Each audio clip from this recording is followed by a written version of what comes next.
malice and audacity. Some of us are blind to the system, but some see it fine and say this is how it has to be. Some of us can stare wide-eyed at a nationwide human catastrophe and only offer platitudes and recipes. And I wish that I could tell myself that nothing's worth obsessing past my everyday necessities. I wish that I could cry fake news over anything that threatened me, tune out our abuses and consume a little levity. Wish that I could offer up my son a smoother destiny. Wish I had some better lessons for how best to answer questions for the things I've been perpetually questioning. But I'm too busy looking at our leaders, wondering what I might be missing from their messaging. Trying to find the reasoning to... With white nationalists, the deadly level of sheer incompetence. It means being willing to be absolutely and thoroughly despised, seen as true villains, or perhaps an even greater magnitude than Trump. Did you hear what she just said? She started out good, the way a leftist would, right? Yes, there's power in withholding your vote. And then towards the end, she switched it up, just like David Serrano. And 250,000 people meet an early reckoning. And even though I know the truth, it's hard to swallow something that's so literally sickening. Hope is ever dwindling, COVID ever beckoning. Winter slows your breathing, but your pulse is ever quickening. Even though I know the truth, it's hard to keep listening. I'm done with my epiphany, my innocence is blistering. I'd like to think I'd taste the earth before I'd ever kiss the ring. Hard to speak the truth and harder still to keep listening. All of them are gonna keep you voting. Sometimes I think I miss being blind, when I couldn't read between the lines, and when I couldn't see the cracks in the structure that lay bare before me the whole time. I think I liked it better back when I suspended disbelief and swallowed pride. Thought I knew the difference in the red from the blue, but they both bleed us so dry. Both bleed us so dry.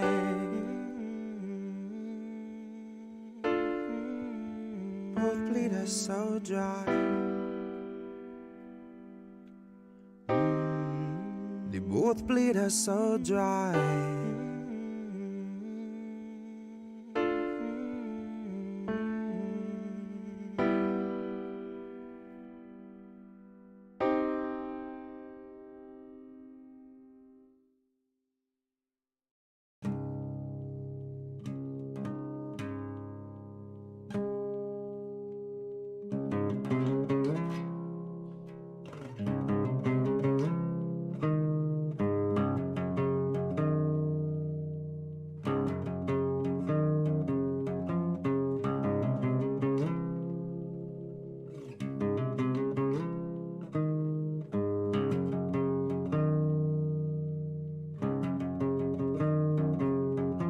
Legend says that Hercules swept Cerberus right off his feet and effortlessly set him down softly as a songbird.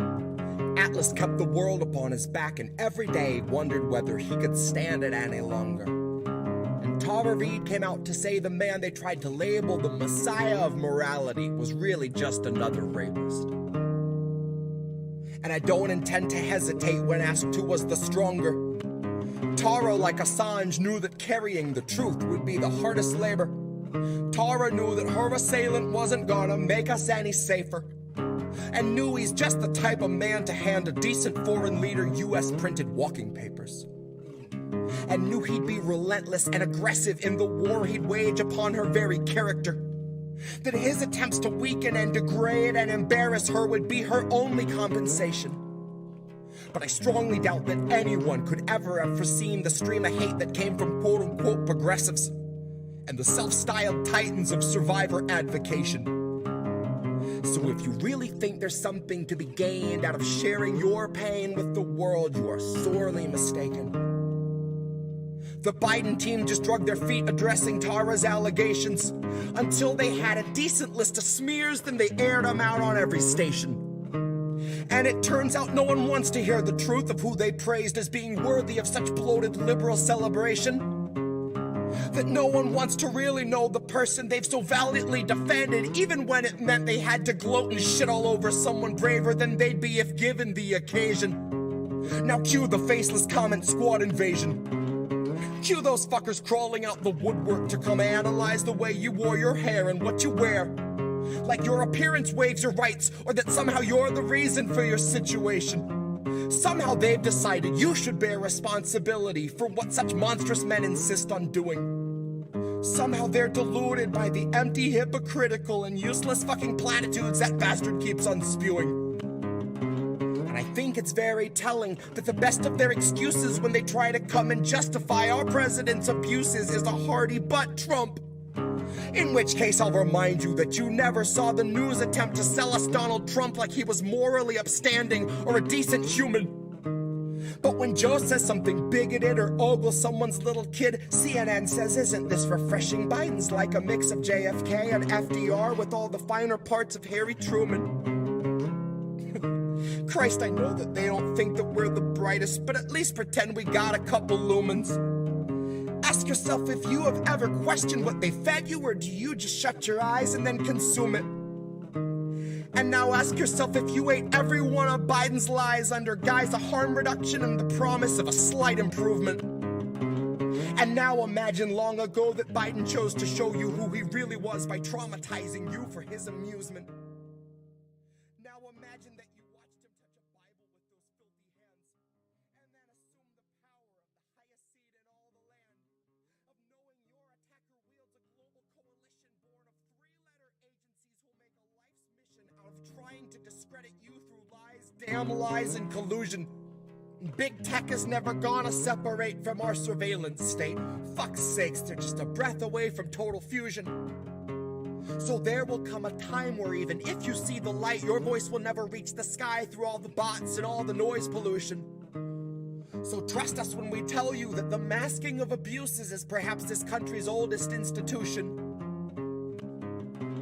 And I know nothing nobler than facing it in honor of the truth when you know that the people holding power have been neutralizing truth since there was wet ink on the Constitution.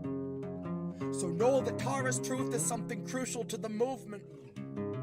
And if you see yourself a partner to the revolution, help this country see through all the baseless propaganda through the crux of Joe's illusions. And recognize that Tara Reid gave everything she had so she could tell us what the truth is. Recognize the decent thing to do when someone bears their soul and shows their bruises is not to ask for context or offer up your own solutions. Your job is just to listen with an honest mind and put yourself on Tara's side a moment so you understand the path she chooses. That there is no instant fame worth the dragging of your name. And if that's what you think, you've a lot to learn about the kind of facts the mob can handle and the kind that it refuses. You've a lot to learn about the news and all its many uses. Guess you've yet to learn the truth the news will serve as fruit from which they've squeezed out all the juices. And we all eat the husk and just pretend it's full of nutrients and isn't really useless. But the jaws of our ability to yield accountability are absolutely toothless. So don't you kid yourself that any lips are being loosened. They won't ever tell us where the bodies are or show us where the proof is. It's on you to recognize the lechery our president so regularly oozes. It's on you to muster up some honesty and ask yourself how Biden won your trust, but it's America that loses. Open up your eyes and learn to recognize the bruises. Open up your eyes and learn to recognize the bruises.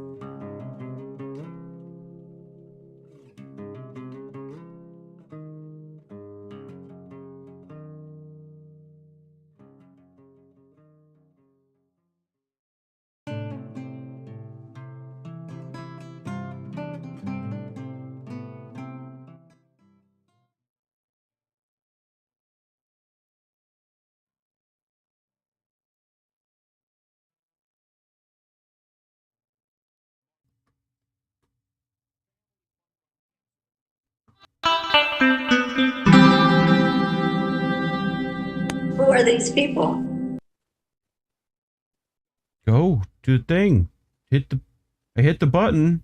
Why is it not doing it? There it goes. God, why? Why does it just not do the thing I need it to do? It's so crazy. Anyway, welcome Independence. What's up for another episode of INN News? Here with Collin, my lovely co-host, of course, and Roberto Durden. How are you, friend? Hey, doing great, guys. Thank you for having me. Yeah, man. Tonight's episode's gonna be fun.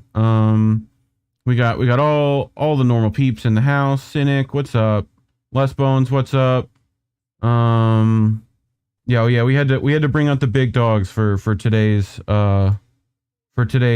news. We got some hammers to drop today. So yeah, considering the circumstances, it was almost divine providence that you're on tonight, Rob.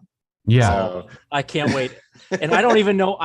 You guys haven't even told me what the big news is yet. Oh, I'm just it's so waiting good. On bated breath. It's so good.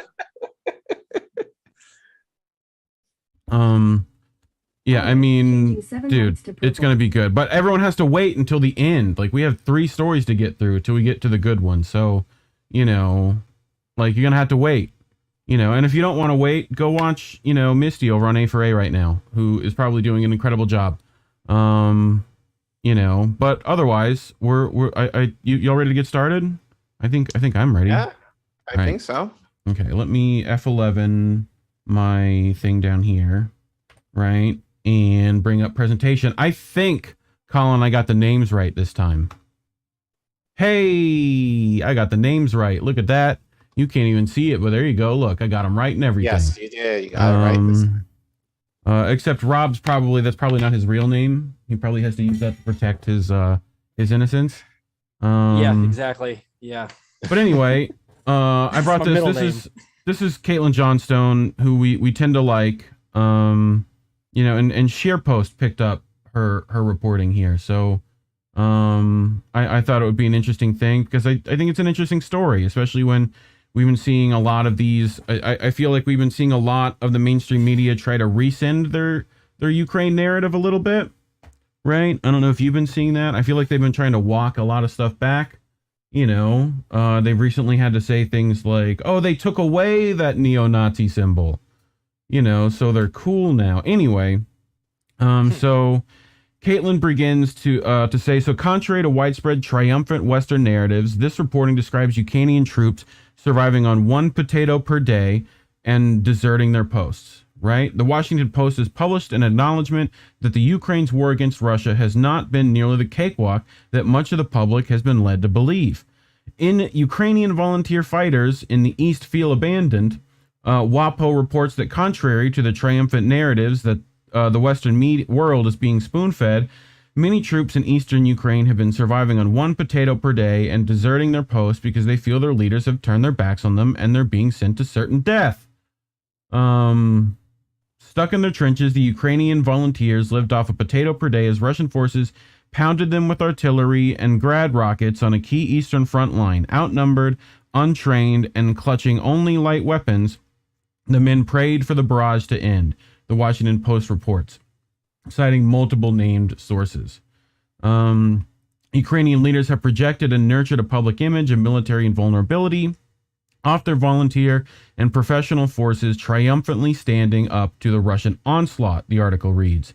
But the experience of Lapko and his group of volunteers offers a rare and more realistic portrait of the conflict and Ukraine's struggle to halt the Russian advance in parts of Donbass.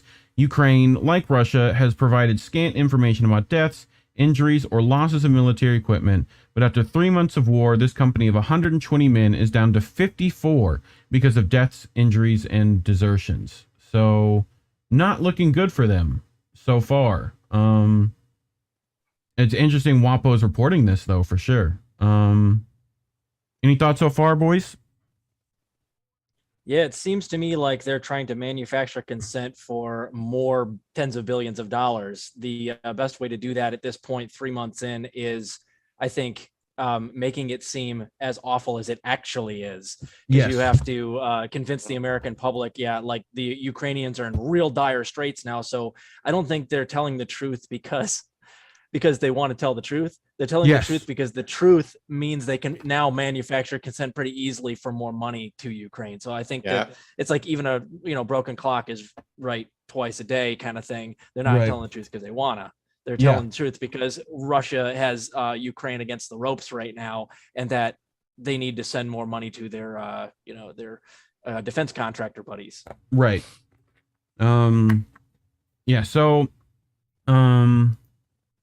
this is the Ukrainian. This is I can never say this guy's name. Serdazan Ragavan, right? Who's posts a bunch on this stuff. So Ukraine leaders project an image of military invulnerability against Russia, but commanders offer a more realistic portrait of the war, where outgunned volunteers describe being abandoned by the military brass and facing certain death at the front, which he's posting this WaPo article, right? So WaPo reports that volunteer troops in that part of the country quickly found themselves in the crosshairs of war, feeling abandoned by their military superiors and struggling to survive. "We are being sent to certain death," said one volunteer. "We are not alone like this. We are many." Hours after the Post interviewed Lapko and Cruz, members of Ukraine's military security service arrived at their hotel and detained some of the men, accusing them of desertion. WaPo reports the men contend that they were the ones who were deserted. Some commentators have remarked on how, at long last, we're seeing some realistic coverage of this war in the mainstream press.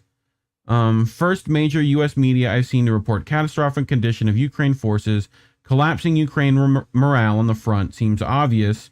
We should know the truth about a war our government is so deeply invested in, tweeted journalist Mark Ames, a frequent critic of the mass media blackout on conditions in the Ukrainian military. And here's his tweet. First major U.S. media, right?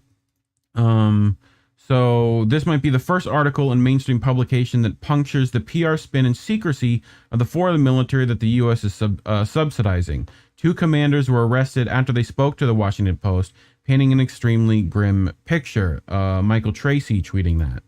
And here's the, Ukrainian leaders have projected and nurtured a public image of military invulnerability, right? But after 3 months of war, the company of 120 men is down to 54. So he's just posting their article. But on Monday, Ukraine's military secret service arrived at the hotel and talks about them, getting arrested. This is indeed a major break from standard mainstream reporting on this conflict, which is normally more in line with this recent Newsweek article headlined "Putin's elite soldiers getting wiped out as Russia makes mistakes." Sourced entirely in unevidenced claims by the British government and the military-industrial complex-funded neocon think tank Institute for the Study of War. So anyway, there it is. That's the reality on the front lines of this conflict that Westerners have been cheering on from their comfortable homes, while calling anyone who advocates a negotiated peace settlement a Putin apologist and a Kremlin troll. Any of you got called that in the last couple of months, probably? Little bit. Not yet. But then Not again, yet. I don't talk much about Ukraine because I'm just like over it. So Right. Yeah. So I get called by domestic Democrats. They'll call me a Nazi 2 months ago when I talk about the Ottawa trucker protests, and then suddenly I'm like, now I'm an ultra communist Putin apologist, even though Putin's not a communist. But like, they flip flop depending on what I'm talking about. Dirty tanky. They don't know what the fuck. They try to label me and they don't know what either of the labels mean. Labels are bad. Okay. Stay independent out here. Anyway, so it continues. These big, brave sofa warriors have been on social media demanding that Ukrainians keep fighting in this way until they've secured total victory over Russia and reclaimed Crimea and the Donbass, tweeting Slava Ukraine with their blue and yellow flag emojis during the commercial breaks of their favorite TV show in between mouthfuls of Funyuns. I'm surprised they allowed this on their paper. Well, this is Caitlin. This is Johnstone. I know. Right? Writing for SharePost, yeah. So, Westerners would be a lot less cavalier about demanding a foreign population keep fighting until total victory if they truly understood the horrors of war. Unfortunately, there's propaganda machine of the unprecedented sophistication that has spent generations preventing them from obtaining that very understanding. Caitlin killing this. So That's why they're so happy to throw endless Ukrainian lies into the gears of the imperial war machine, and that's why the WaPo article we are discussing here is receiving very little mainstream attention online as of this writing. It will be dismissed and ignored by empire managers and their brainwashed flock with a, you just can't hire good cannon fodder these days. So Caitlin tweets, so you think Ukraine should give Putin the Donbass and Crimean neutrality to end a war Putin started? No, I think Ukraine should sacrifice rivers of blood serving as U.S. proxy cannon fodder for years to drain Moscow while you sit at home eating Pop-Tarts and tweeting. Pop-Tarts and Funyuns, Caitlin, what's going on at your house? You know, sounds like a good time. There's no real reckoning with exactly what's happening and exactly what these people are being called on to put themselves through. In the children's crayon drawing version of this war that lives in the heads of Western so-called centrists, this is a team of heroic good guys righteously beating the tar out of hordes of bad guys because that's what happens in the movies and on TV. But this is not the movies, and this is not TV. People are dying in a U.S. proxy war that was deliberately provoked by the U.S. centralized empire, and behind all the narratives and spin, they are ultimately doing so for nothing more noble than the agenda to secure U.S. unipolar hegemony. Many of the blue and yellow flag wavers are well-intentioned and really do think they are advocating for Ukrainian freedom and sovereignty, but in reality, they've been cheering for Ukrainian subservience and enslavement to the empire, Ukrainian death, Ukrainian suffering, and the continuation of a dangerous proxy war between nuclear superpowers that threatens the life of everyone on Earth. If I had a mic to drop for Caitlin, I would.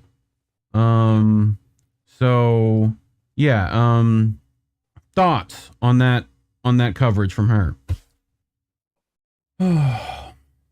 Well, Caitlin always kills it. This is why she ends up on something like SheerPost nowadays, because she's just that talented.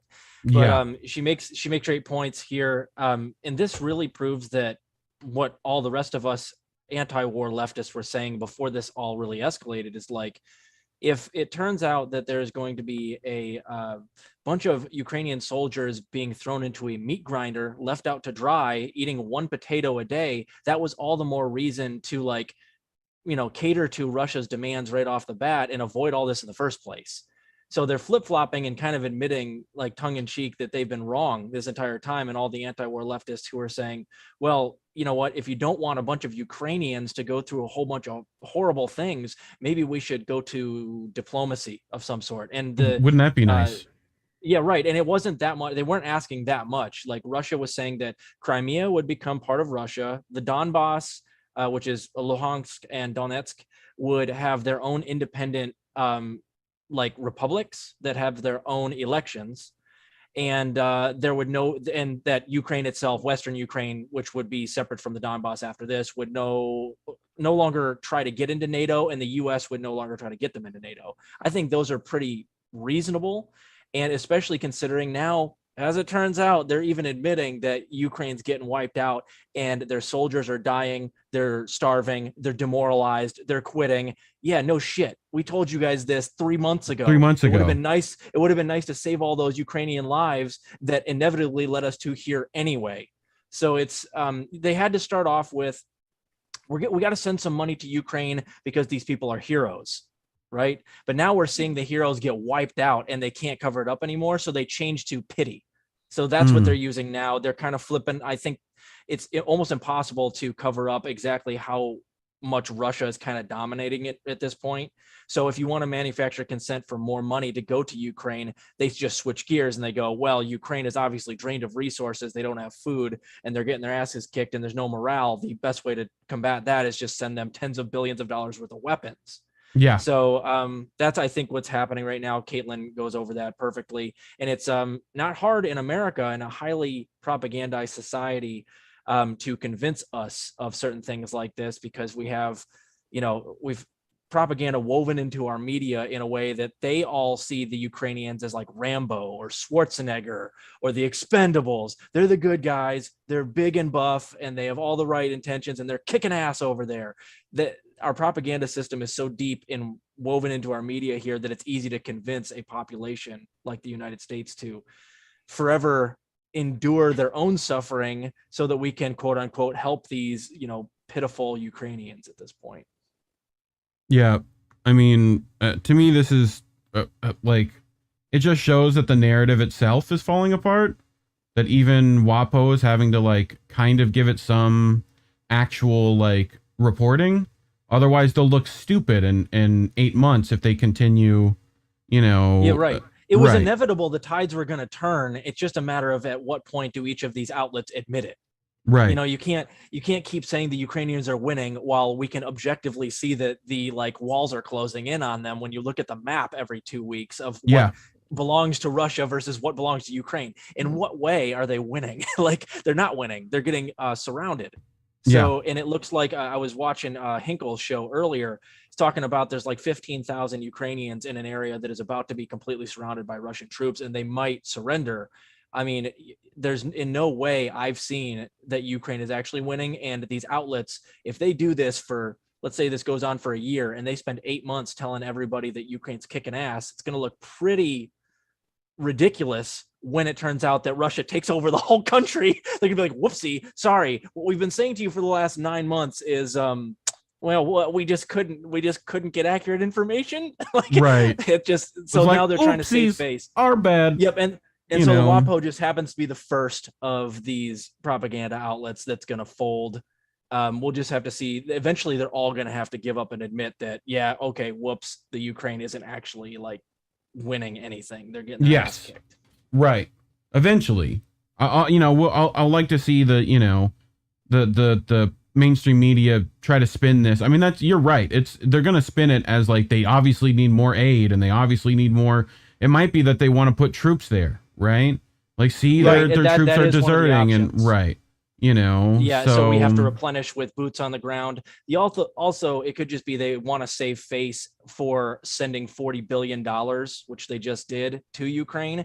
Because if they say, well, we had to do it because look how bad the Ukrainians were doing, they flip their propaganda for that reason so that they can reconcile sending tens of billions, which is irreconcilable, in my opinion.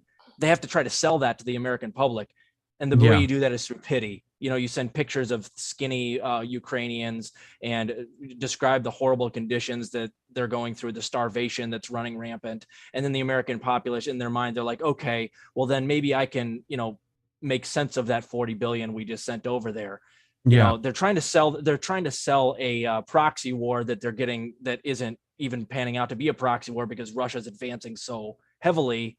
This hasn't turned into the quagmire that they even tried to make it. So now they're flipping. Yeah. No, it's crazy. Any thoughts from you, Collin? I mean, honestly, as I said, I haven't paid much attention, I will admit, but in part because this whole war is bullshit. It's basically nothing more than to make more money for the military industrial complex. It's just another way, as we're seeing, like, to get people to feel pity. So like either like to give the guys of, oh, we need to send them more money. And as Rob is saying, like could be a way to potentially get more military troops, like from here over there. The question is, I wonder who would want to, but I'm sure that's where it's going to be heading, far before long. So, I mean, this is to be expected, so it's kind of like same shit, different war, basically. Yeah.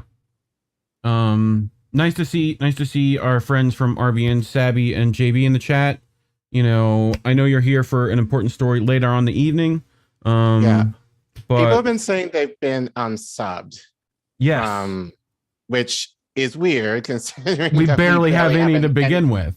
Right. So yeah, folks, just check and make sure that you are subscribed to the network just to make sure you're able to get our updates. But yeah, that's not good that we're at just basically at 300 subs now. We're already having people who are being unsubbed already. So but anyway, check that. I want to get to my our next story for the evening. Which is pretty sad. Have you guys heard anything about this? I know I saw a few videos on Twitter go out about this. I know Sabby reported on this yesterday, I believe. But actually, there's some information that I think may need to be clarified because I'm hearing I have some two different things. Like I have some clarification. Okay. I got some more today to add. So, Okay. in fact, I will start with the clarification. In fact, I just have to come down here and hit F11, and then friend of RBN and friend of our show, Afeni, had this tweet asking when will it end, right? And I'll just play that for everyone. No. It's like the same story and a different name. Leona Hale has been identified as the 26-year-old pregnant black woman who was shot by 2 Kansas City police officers Friday night. She exited a vehicle with her hands in the air and they still shot her 5 times. I'ma leave y'all with this. Now this is the headline: cops shot an unarmed pregnant woman 5 times amid a suspected carjacking. But people always find their way into my comments, well, there has to be more to the story. There is. In fact, another suspect got out of the car and ran, and 3 officers chased him. She removed herself from the car with her hands up. She even told officers that there was a gun in the car. And multiple times she told them that she could not get down on the ground because she was pregnant. Officers do not reason. They still expect you to comply. And Leona Hale was not even able to take 3 steps before they shot her 5 times. Like, so that's a bit of clarification. I think that when we go into the story, we'll want to see, where's my other, hold on, let me close this. And yeah, this one. So, Rebecca Kavanaugh, Missouri police claim it is just a rumor that Leona Hale, the woman they shot 5 times on Friday in Kansas City, is pregnant. A rumor that they cannot confirm due to HIPAA violation, despite her being visibly pregnant in photos from the scene. So they say she is hospitalized not because she is pregnant, but on unrelated medical issues. And like I said, I think someone said that she was pregnant during that altercation. Yeah. Right? I wouldn't be surprised if they kind of removed the fact she was pregnant just so it make it less heinous. Yes. But that was kind of the clarification because I was hearing some supports that initially when we were prepping that she was, and we were kind of like, is she or wasn't she? And then I wasn't necessarily seeing anything that she was, pregnant. So I think they probably downplayed the fact that she was pregnant specifically so that it wouldn't seem as terrible that the police would shoot her. Yeah, I mean, so here's the story from who was it from originally? Kansas City Defender, I think. So Kansas City, Missouri, what community members are now describing as a horrific attempted execution.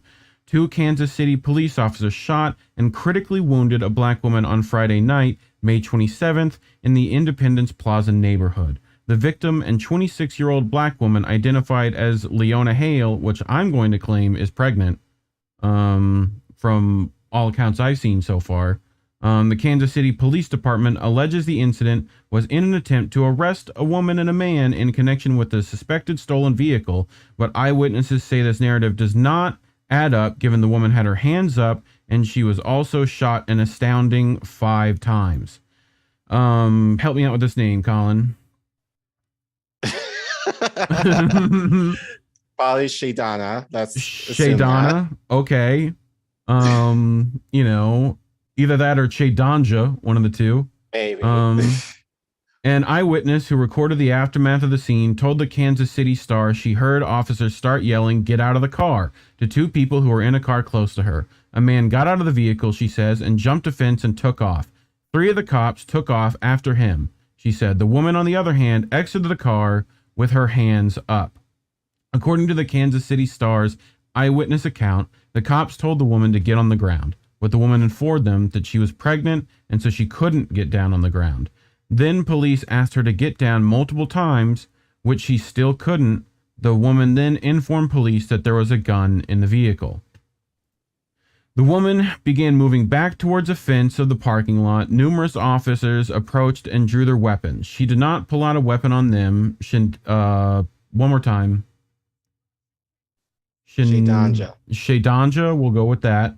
Shaydanja said she did not even have a stick in her hand. Then women ran 3 steps away from officers. Shaydanja said, and police shot 5 times. 1, 2, 3, 4, 5. I remember it because it didn't stop. They shot 5 times. Shindanja, an eyewitness who recorded the aftermath of the scene, said, I remember seeing her hit the ground and I froze. She says she also asked police numerous times why they shot the woman, but officers refused to answer. Shindanja's account, along with other eyewitnesses, directly contradict the quote-unquote official police account provided by Sergeant Bell. Many community members are already placing the event in contrast to the Buffalo massacre, asking how the police can safely apprehend a white man who committed mass murder but brazenly shoot a black woman 5 times who posed no threat and had her hands up. A video of the horrific aftermath show Leona lying on the ground after being shot and the police proceeding to handcuff her, dramatically increasing her likelihood of bleeding to death. Fortunately, Leona is still alive and now in stable condition. So, interim Kansas City Police Chief Joseph Chief Maben said, we never want to be in these types of situations. Not the public, as a police department. Anytime it happens is a blight on our community. I want to ensure the public the scene is secure. There's no ongoing threat. Yeah, thanks, asshole. We're committed to be 100% transparent. This is a holiday weekend. It's time for beers and burgers for us and the boys. But not for Leona.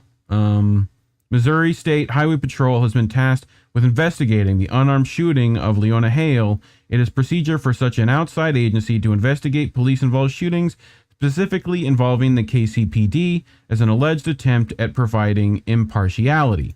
Except they probably do that often.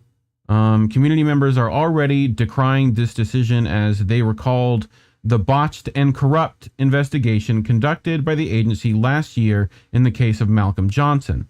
Malcolm Johnson was an unarmed black man murdered on March 25th, 21 by KCPD. Similar to Leona's case, all local media outlets, as well as the Missouri State Highway Patrol, reported that he had been armed and engaged in a shootout with the police. But what really happened? As formerly reported by the Kansas City Defender, video later leaked by 2 convenience store employees showed several cops restraining Johnson in a way that would have made it physically impossible for him to fight back.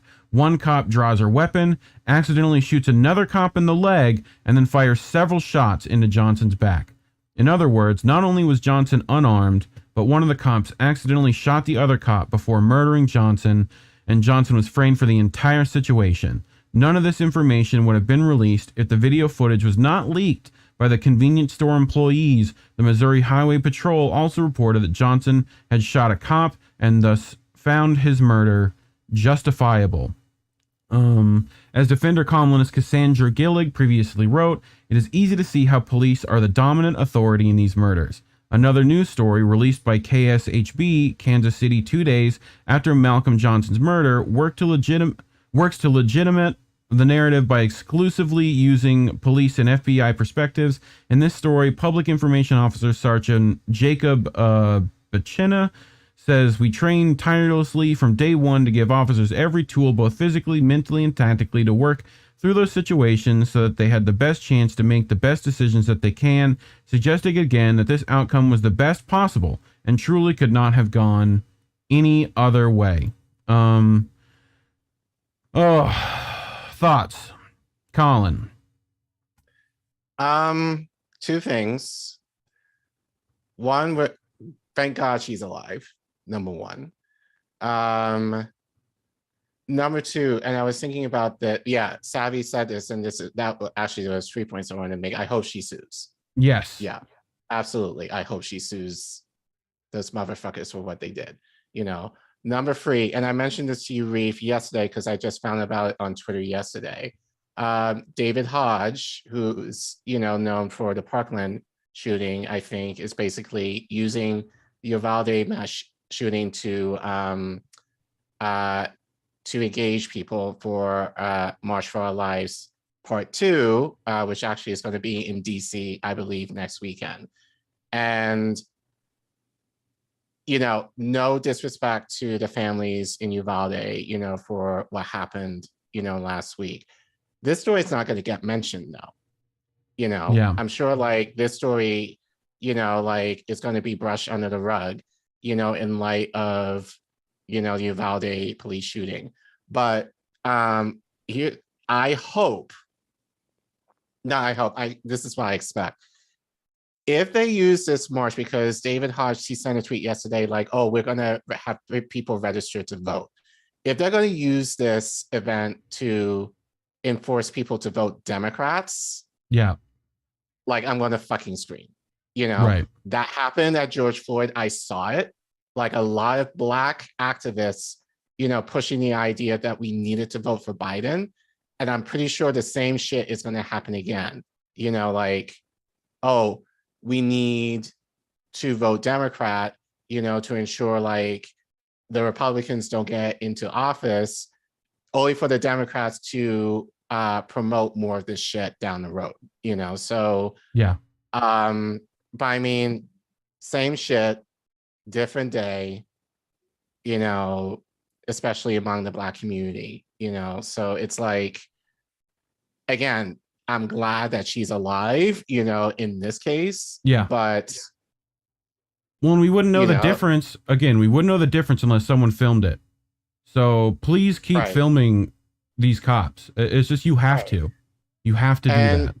Yeah, and as I said, it's like this story is not going to get reported. Like, shout out to Sabby for reporting on this, and maybe other smaller networks, you know, for reporting on this.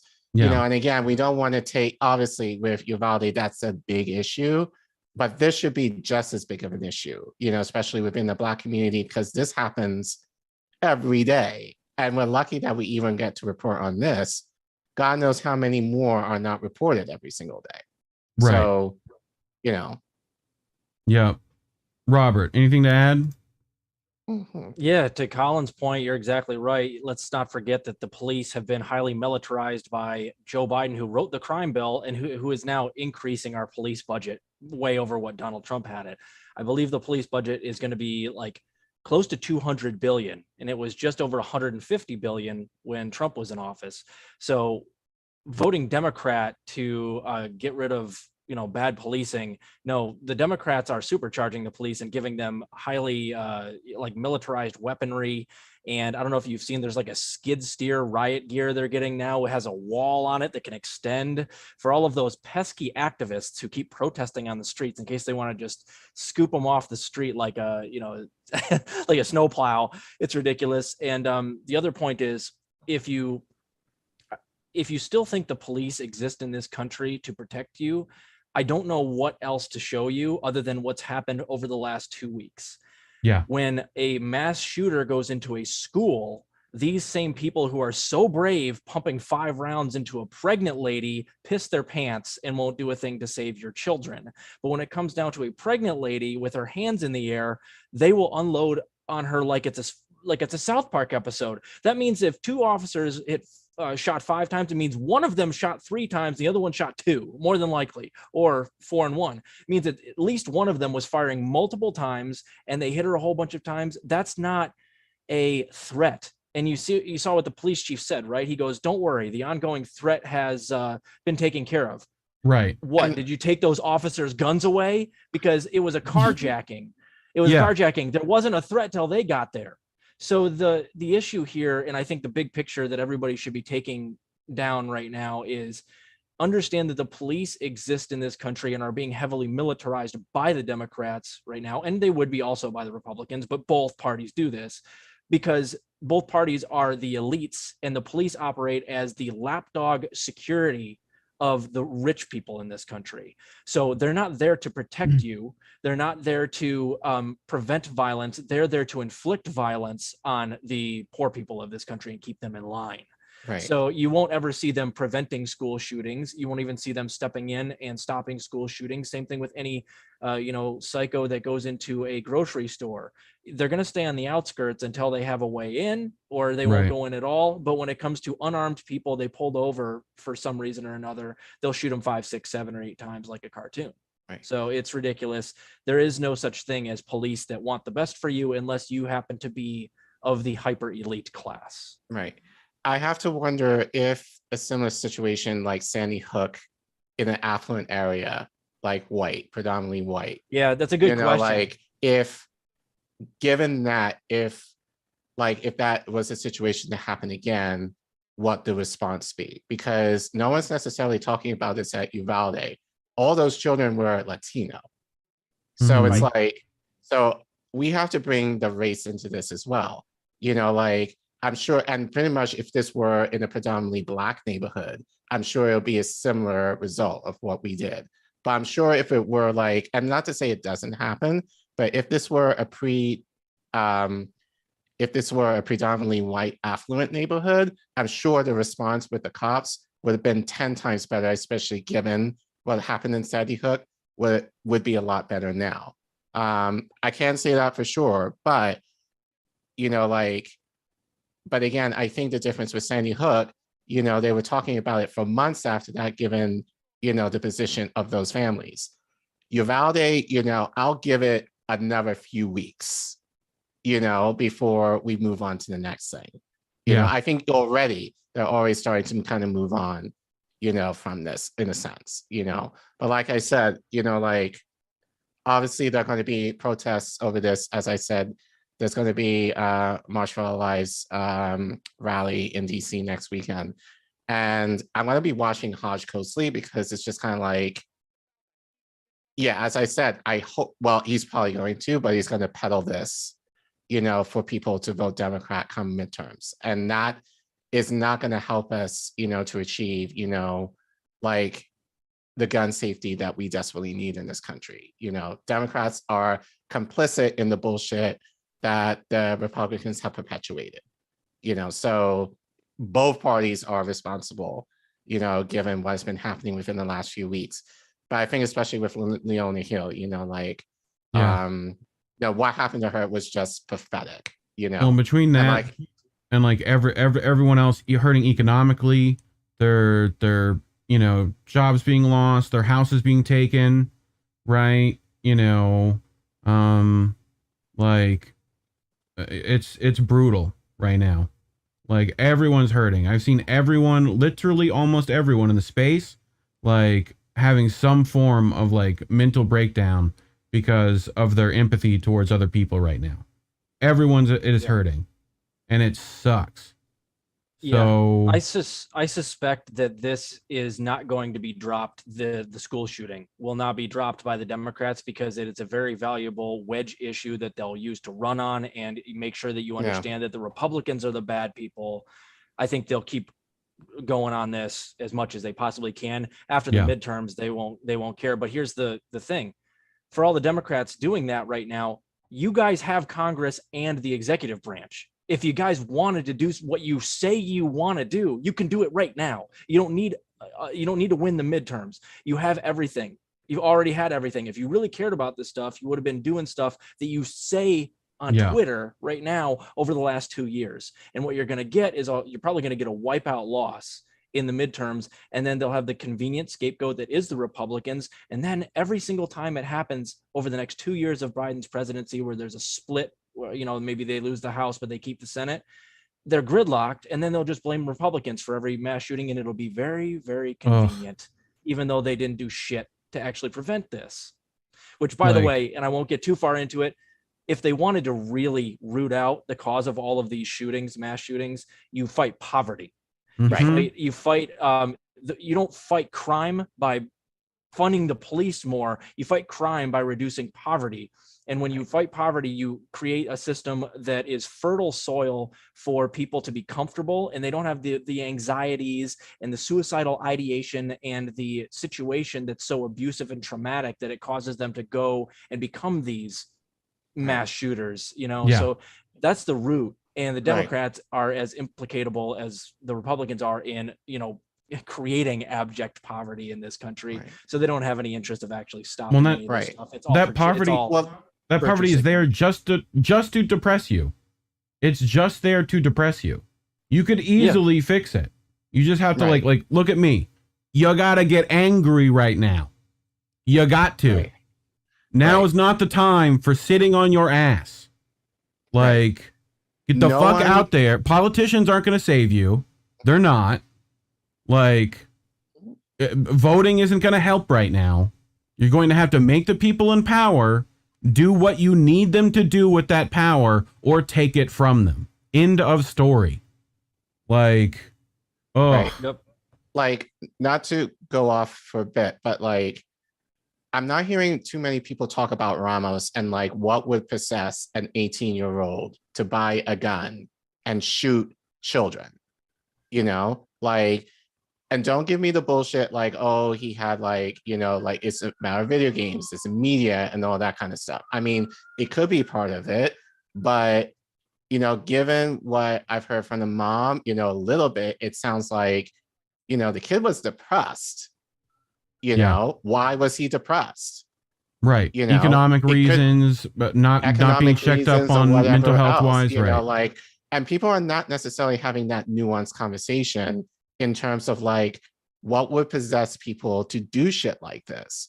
You know, it's not always just about the media and like video games that people or whatever play that will kind of subject us to want to do that kind of shit. Yeah. You know, and I think Savvy had, she showed a clip, you know, with Professor Wolf that basically said that guns, you know, people buying guns, it's tied to economics. You know, like when you don't necessarily feel safe, you know, then you're going to be more tempted to buy a gun, you know? So, you know, especially like if there's things going on in your life that you don't necessarily feel like, you know, like it's in your control. So a gun essentially is a way to be in control, you know? Yep. Case in point, the cops, right? You know, like, so, you know, so it's like no one is having that conversation and how that's tied to mental health and how that's ultimately tied to healthcare, which we don't fucking have in this country. How we have none of that. So, and we've sort of come full circle in that it's only going to encourage more people to buy guns when the police are so ultra violent and when the police prove that they're also not there to protect your kids at school. That encourages people. I'm sure the gun shops and like all of these companies that sell guns, I'm sure their stocks are off the charts right now because it's in times like these where there's an ultra authoritative police force that's hurting Black people and everybody, but particularly Black and brown people, scaring them into buying guns to protect themselves from the cops. And then there's a whole bunch of Latino people who are worried that their kids are going to be allowed to be shot up at a school. So they're going to arm themselves just in case it ever happens again, so they can go and do this and protect something that the police aren't protecting. So everything that the Democrats are doing right now, which is just nothing, is only exacerbating the problem. And what they're going to do is they're going to throw more money at the police force, which is just going to make the problem worse. Maybe they'll try to do an assault rifle ban, which will just create a black market, and there'll be just a ton of underground guns. You know, it's just, they're not going to do anything. Mental health is something that none of these people will actually, they'll never legislate like Medicare for all for mental health, which would be the easiest thing in the world. If you do something like that, that might actually have a chance at doing some good, but you won't actually see them legislate it, even though they have all of Congress. Right. Yeah, we're not having those conversations, but instead it's like the idea of like, oh, the school needs to be more secure. You need to tear down the school. We need to get these security things in school. And it's like, I was sharing with a friend, you know, Mona, like, you know, like I grew up in the UK in the 80s. Yeah. The idea of having like a metal detector at a school, like unheard of. Even back then was foreign. Right. You know, to me, like, you know, like even I grew up in the South, like where people had shotguns in their truck parked at the school. Like I grew up with that. Like that sounds like what my parents grew up with. But no, I had to like, you know, and it's like if you got into a fight, you just got into a fight. Like that was it. Right. No one went to go grab anything. Yeah, but I think the idea of safety, talk about it, but like you're essentially wanting to turn schools into prisons. You know, so it's like that is not okay. You know, so it's like, but I think again, we need to have a more nuanced conversation, and we can't trust our government to necessarily, you know, have those conversations. So I think it's definitely dependent on us in the independent media space to kind of force those conversations.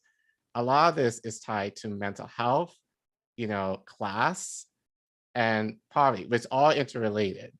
And we can do all that at once. We can walk and chew bubble gum at the same time. All of those options. It's not like we have to pick our one thing. We need mental health care. Free mental health care would help. Eliminating poverty would be a huge thing. But you do all of these things at once with some, common sense gun control. We have to have a multifaceted approach because this is a multidimensional problem.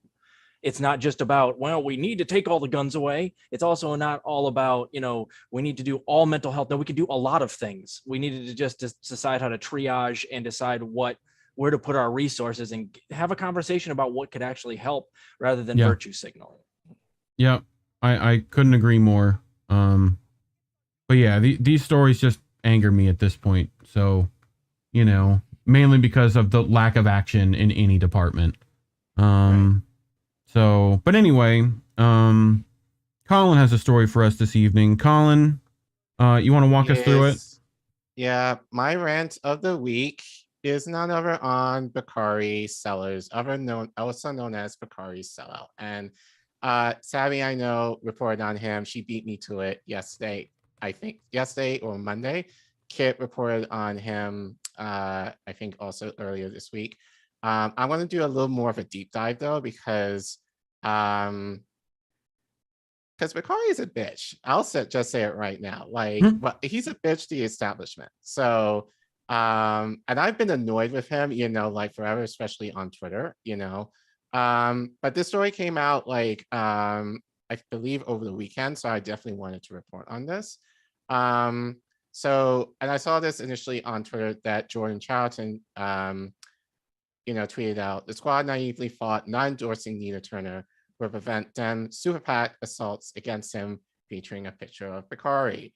And, obviously Jordan, who I reported on, I think a couple of weeks ago, kind of mentioned how, the squad were threatened, they didn't endorse Nina Turner because they were threatened basically for their jobs. And as I said then, if you were threatened for your jobs, I'll be go at it. But the squad's a coward, so whatever. But attached to that, there's this report, so I do want to read it. I probably will skip around because I'm sure many people in the chat have probably heard this story before, so I won't go into too much details, but I do want to bring in a little bit more information, just getting to know who Bakari is. And just the nefariousness that surrounds this dude. So not sure if it's going to work on my end, but should do. We'll see. There it is. Yeah, it does work. Okay. Okay, it does work. Just refresh. So a new PAC endorsed by Bakari Sellers says it's going to spend upwards of $1 million to support one of the candidates trying to unseat Progressive Firebrand Rashida Tlaib. The stated mission of the group, Urban Empowerment Action PAC, is to back candidates who are dedicated to the educational empowerment and an economic uplift of Black communities, according to a release first shared with Politico's The Recast. The PAC adds that its support of Janice Winfrey, the Detroit city clerk, is meant to boost her campaign to restore infrastructure, improve educational opportunities in the district, and support the Biden-Harris agenda in DC. So basically, here's, the ladder here. Right. So this group is made up of a coalition of Black and Jewish business leaders. For her part, Tlaib has been unequivocal in her disdain for Israel and its treatment of Palestinians, and this week introduced a resolution in the House to recognize Palestinian Nakba, a term described the displacement of Palestinians ahead of the 1948 establishment of Israel. Tlaib, one of the most liberal and outspoken members of the House Democratic Caucus, has also been a persistent critic of President Joe Biden, delivering her own rebuttal to his State of the Union address in March. She was also a no on Biden's bipartisan infrastructure bill that was signed into law at the end of last year. The two-term Congresswoman said she voted against it because Democrats were reneging on the promise to pass that legislation alongside an expansive climate and social spending bill, commonly referred to as Build Back Better. By separating the two, she argued, progressives lost their leverage. True. And to date, Build Back Better remains stalled. Sellers, a television pundit who is a former South Carolina state representative, is fundraising for the PAC. He says he wants to see the size of the Congregational Black Caucus increase in the next Congress and explains the PAC's endorsement for Winfrey in this way. We are hoping we can have a candidate that doesn't have varying distractions, he tells the recast. Winfrey is Black, while Tlaib is Palestinian American. When asked to comment on the UEA's endorsement, Denzel McCampbell, a spokesman for Tlaib's re-election campaign, said the representative is battle-tested. He calls on Winfrey to disavow the PAC spending. Outside super PAC ads do not win elections, direct voter contact does. If our opponent truly cares about our democracy, I hope that she will immediately disavow and condemn this type of big money attack on our democracy that only seeks to mislead voters and distort reality, McCampbell said. The UEA's endorsement comes amid fears that Detroit, the nation's largest majority Black city, may not have a single Black representative in the next Congress with the retirement of Representative Brenda Warrens. The PAC spent $55,000 supporting freshman Representative Akima Williams in a primary, which she won earlier this week, last week. Williams is the only incumbent on UEA's PAC initial list of candidates it's backing. 3 others are seeking open seats in Illinois, Florida, and California. Okay. Tlaib, however, is the only incumbent being challenged on the PAC's initial list of targets.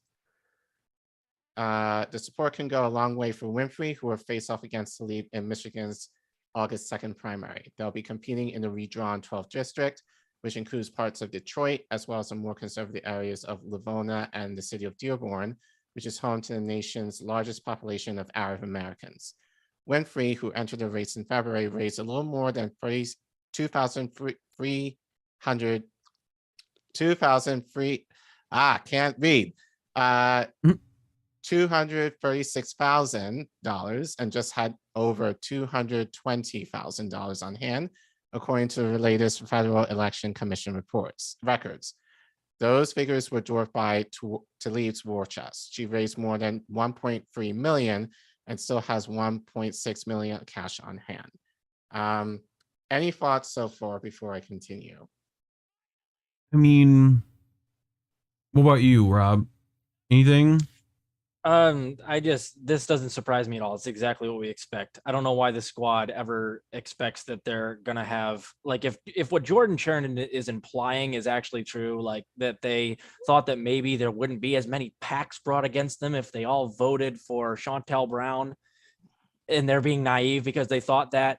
I don't think that's true at all. I think we obviously, and they know very well that, you know, no matter what they do, the establishment is going to bring PACs against you. You're going to get primaried, and they're going to pick a primary contender that's doing well enough, and they're just going to shower them with money. So I think Jordan Sheridan is also, you know, kind of full of crap in his, I think he's being naive in thinking that that's the thing that made them all not vote for Nina Turner, that they maybe cut a deal, or it was implied that no PACs would be brought against them. No PACs would be, you know, given to any of their opponents. You know, we file this under duh. Like this, of course they're going to do it. If you're part of the squad, lean into it, say screw all these people, and vote for Nina Turner if you really believe that's the thing to do. Don't allow yourself to be, you know, strong-armed in any way. But again, I don't even believe that. I think that they're all part of the same party. They always vote in a way that allows the Democratic establishment elites to get what they want. So I don't think that they even had to be strong-armed. I think they did it because they're all part of the big club now. Right. And God, you sound like such a nihilist. Like... You nihilist. God. Yep. Such a nihilist. Yeah. That watch this is, my yeah, go back and watch my rant on nihilism that I did about a few weeks ago. But but I think Thursday, speaking of which, Thursday, JB is supposed to go on with Mr. Charlatan. So that should be an interesting thing to talk about nihilism and other such things. So stay tuned in for that. You know, Sabby says they sold out for nothing. Couldn't agree more. Yeah, but this like is and now half a loaf for nothing. Their districts are being withdrawn. So it's not even a guarantee that they're going to be, even though they're the incumbents, there's not even a guarantee that even going to keep their seats. I know, like in New York, Mondaire Jones and Jamal Bowman's districts are being withdrawn. So basically they're going to be competing against each other. So Yeah. basically, you know, people are trying oh, we have to get more progressives in. Right now, like they're basically gonna fight each other to the death to try and ensure to keep their seats. So Right. SWAT members are in danger of getting out of Congress.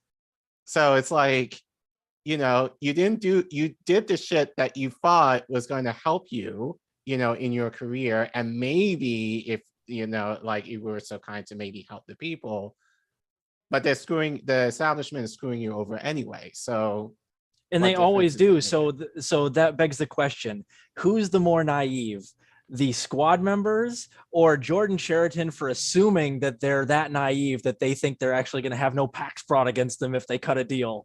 One of them's right. I think the squad knows the game. Jordan Sheraton is super naive to think that they might have cut some sort of backroom deal. Bullshit. No, they know the game. They know exactly what's going to happen. Look, it's not sexy, but you know, it goes away in a bit.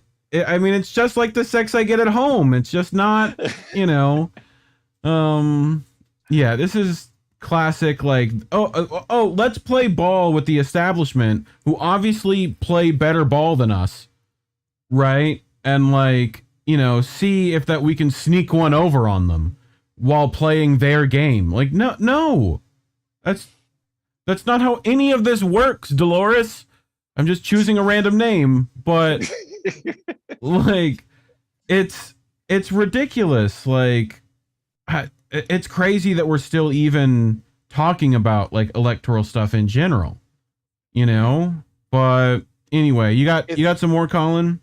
I got more. So I chop it up with Sellers, who explains his involvement with the PAC and why he says he has no beef with Tlaib directly, and while he speaks of how the Biden administration is using Vice President Kamala Harris. At the end of last year, Sellers made headlines after describing the Reefs portfolio as quote unquote trash.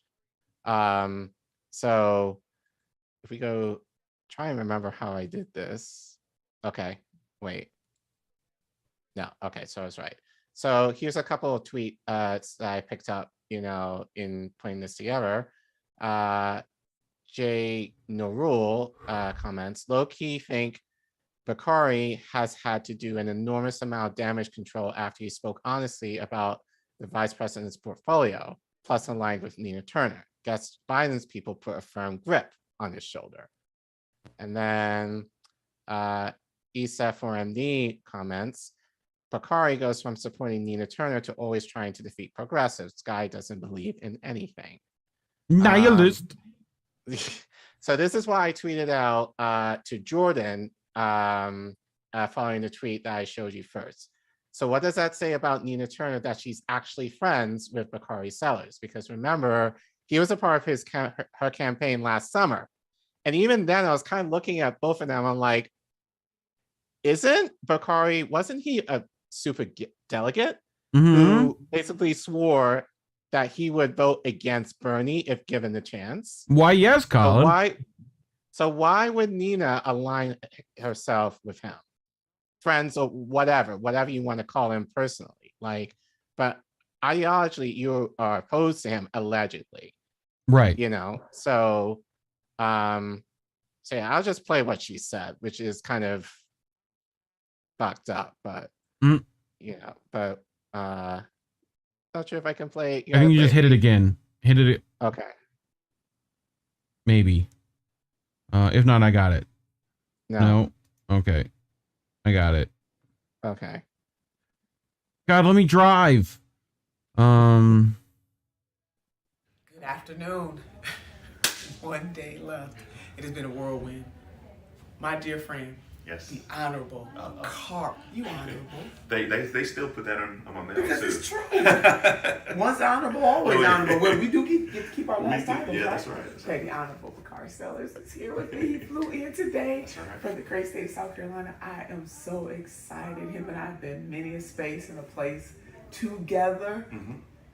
Together, and no matter what, we always stay together. And people don't understand that about us. I tell folk all the time, look, I supported Hillary Clinton in the primary, The list goes on and on and on. But the unique thing about all of those things is I support Nina Turner too. And the reason why is because we go back to like 2006, 7, when we were young elected officials just trying to change the world. Still a young elected official. And I'm young adjacent. the proximate. But she's somebody who can get it done. We don't need on-the-job training. Somebody who can get it done day one. And she's a fighter, and I love her with my whole heart. So people are like, you're going to Cleveland to support Nina Turner? Who? What? On Twitter, they going crazy. I know that. I'm glad we're driving them crazy. Rob face palming. And we had every reason to be. I'm like, we on the side of the people. We on the side of the people. Right. And this Are you is now? so important to the future of this country. And so I want to be on Nina's team always when I can. Well, B, I feel the same way about you. And we have, even when we have like just disagreed on political issues or even candidates, we never let that get in the way of our relationship. Never. And I think in that there's a lesson there. If people want to learn it from us. That's true. You know, this is a teachable moment. I always care about her family streets all the time. We pray for her son all the time. Oh, sorry. Serving us in Ohio. And vice versa. Exactly. Baby. We'll let them. We'll let them play footsie for a little longer. So, we were on the same network together. This is. And nobody ever saw us go. We never this went is out. politics and love, which we need more of. Ain't nothing wrong with that. Politics and love together. It's funny you would say that because at the interfaith prayer breakfast this morning, I cut loose just a little bit. I know you did. She cut loose. Collin, she cut loose at the interfaith prayer breakfast. How does one, for one thing, Collin, how does one, you've been probably at a few prayer breakfasts, like as I have living in the South. That is not a place for cutting loose, Miss Nina. That is not a place for that. You're going to have to talk to the elders about this. It's going to get weird. Rob, I saw you rolling your eyes like quite a bit. There's so much wrong with that clip. It's indicative. It's kind of like in a microcosm exactly what's wrong with Nina Turner in her last 2 runs is that she's unwilling to like go after these people who the left base really doesn't like, and instead cozies up to them and goes, well, you know, we can disagree on some things, but we'll still be, you know, able to work together, even though this guy was against Bernie Sanders and is against me in basically every ideological way. So that's exactly the reason she lost, is because she's not inspiring, because she's hiring people like this and working with people like this when the Jeff Weaver. Exactly right. He wanted Bernie Sanders to take billionaire money. So exactly, like the idea is, if you want to win, you should be going against these people. So I don't understand why she did that. That's probably why she lost, or at least didn't generate very much enthusiasm, is exactly this stuff right here. This, like, basically in a 2-minute clip showed exactly how vomit inducing this type of thing is to the actual left base that was all energized by Bernie Sanders in the first place. And that blue tsunami she could have ridden to victory is disgusted with stuff like this, because Bakari Sellers is not the answer. We don't want you working with people like this. We want to hear you outwardly speak against people like this. So, right. It's gross. There's a lot more wrong with it too. I ask politicians when I do have the opportunity to ask them anything, which I've gotten to a few times, right? One, how are you going to stay uncorrupted, right? What actions are you going to take? What is your plan when you get to office, right? But also, what enemies are you going to make? Because that's what I want you to do anyway. Right. And we talked about this last week with my rant from last week. Like, who are your organizations that you're aligned with? Right. Because those are very key in kind of letting us know, like, where your values are, but also who's going to keep you accountable and shit. So, again, we look at Kashama Sawant with Socialist Alternative, and look what she's been able to do in Seattle in line with Socialist Alternative. Like, look at what the Justice of Democrats, in comparison, the dark money that they have taken, you know, that other people in the space have reported on, and look, what are we getting? You know, getting more of the same establishments that just more like tied up in a nice pretty box in the name of being progressive and working for the people and all that bullshit. But anyway, enough about Nina. Let's get a little bit more into Bakari here. So I knew this, but just so in case other people didn't know. So I pulled this from the Moguldom Nation. Is the new Bakari Sellers endorsed PAC a black front group for AIPAC and Wall Street?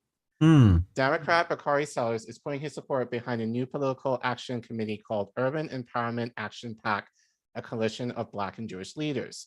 This is raising questions about the PAC's purpose, whether it's a black front for the American Israel Public Affairs Committee, AIPAC, and Wall Street. A PAC is an organization that campaigns for specific political policies and arranges for money to be given to political parties or candidates that support those policies. AIPAC is a powerful lobbying group that advocates pro-Israel policies to the Congress and executive branch of the US. AIPAC brings together pro-Israel industrial leaders from Wall Street, real estate, and legal and venture tech fields.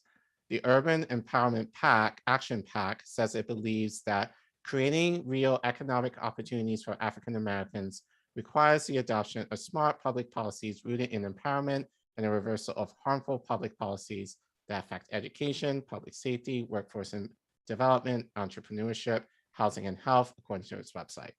The UAPAC says its aim is to unite individuals to support candidates committed to advancing policies that will improve the lives of African Americans. Do we know what Winfrey is for? Nope. So one of UA's PAC goals seems to be to oust progressive Democrat Representative Rashida Tlaib, a member of the squad. Tlaib has represented Michigan's 13th congressional district since 2019, including the western half of Detroit, several of its western suburbs, and much of the downriver area. UAPAC is spending $1 million to get rid of Tlaib, who seems to be a target due to calling out Israel over its treatment of Palestinians. UAPAC money is going to back Tlaib's opponent, Janice Winfrey, in the upcoming Detroit area election on August 2nd. Politico asked Sellers if the UA's PAC targeting of Tlaib is due to Tlaib's negative comments about Israel. It's definitely high up on the list, Sellers replied. It is not the primary focus. It is not my primary focus. My primary focus is what I said it is. Our goal is to get Black folk in office, support them, give them the infrastructure necessary, and make sure the issues that we care about are at the forefront. If she had voted the way she did, would we be in this race? I don't know. But yes, we do care about strengthening about that coalition, and we'll do everything we can to continue to strengthen it. Tlaib has been consistent in her criticism of Israel. She recently introduced a resolution in the House to recognize Palestinian Nakba, a term describing the displacement of Palestinians ahead of the 1948 establishment of Israel, Politico reported. Sellers has been called out himself in the past for his strong ties to AIPAC. Sellers was recruited by the AIPAC while he was student government president at Morehouse College, historically Black University, HBCU. He has remained an AIPAC supporter and player throughout his career as one of the many Black US politicians who has traveled to Israel on trips supported by AIPAC.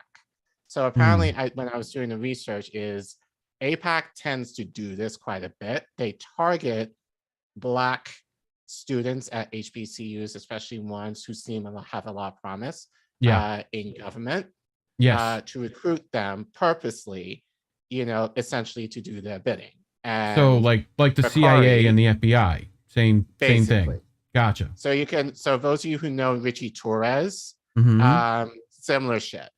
Yeah, well, we covered that happening. What was the place that Afeni was covering their housing crisis at the college? Where was that at? Do you remember? Howard. There was a story literally right after that. Oh, I remember that we covered, I think, on either How Did We Miss That or one of the first INN News about how Howard was going, the CIA was going to Howard recruiting because they wanted like diversity hires, essentially, right? Like that was essentially what they said. So, this is, and I'm sure this is among all branches of government right now. So, So basically Bakari is hiding behind the idea of, we need representation, in Congress, we need, a Black representative within the community that Tlaib currently holds, hiding behind the fact that he is a Zionist and basically,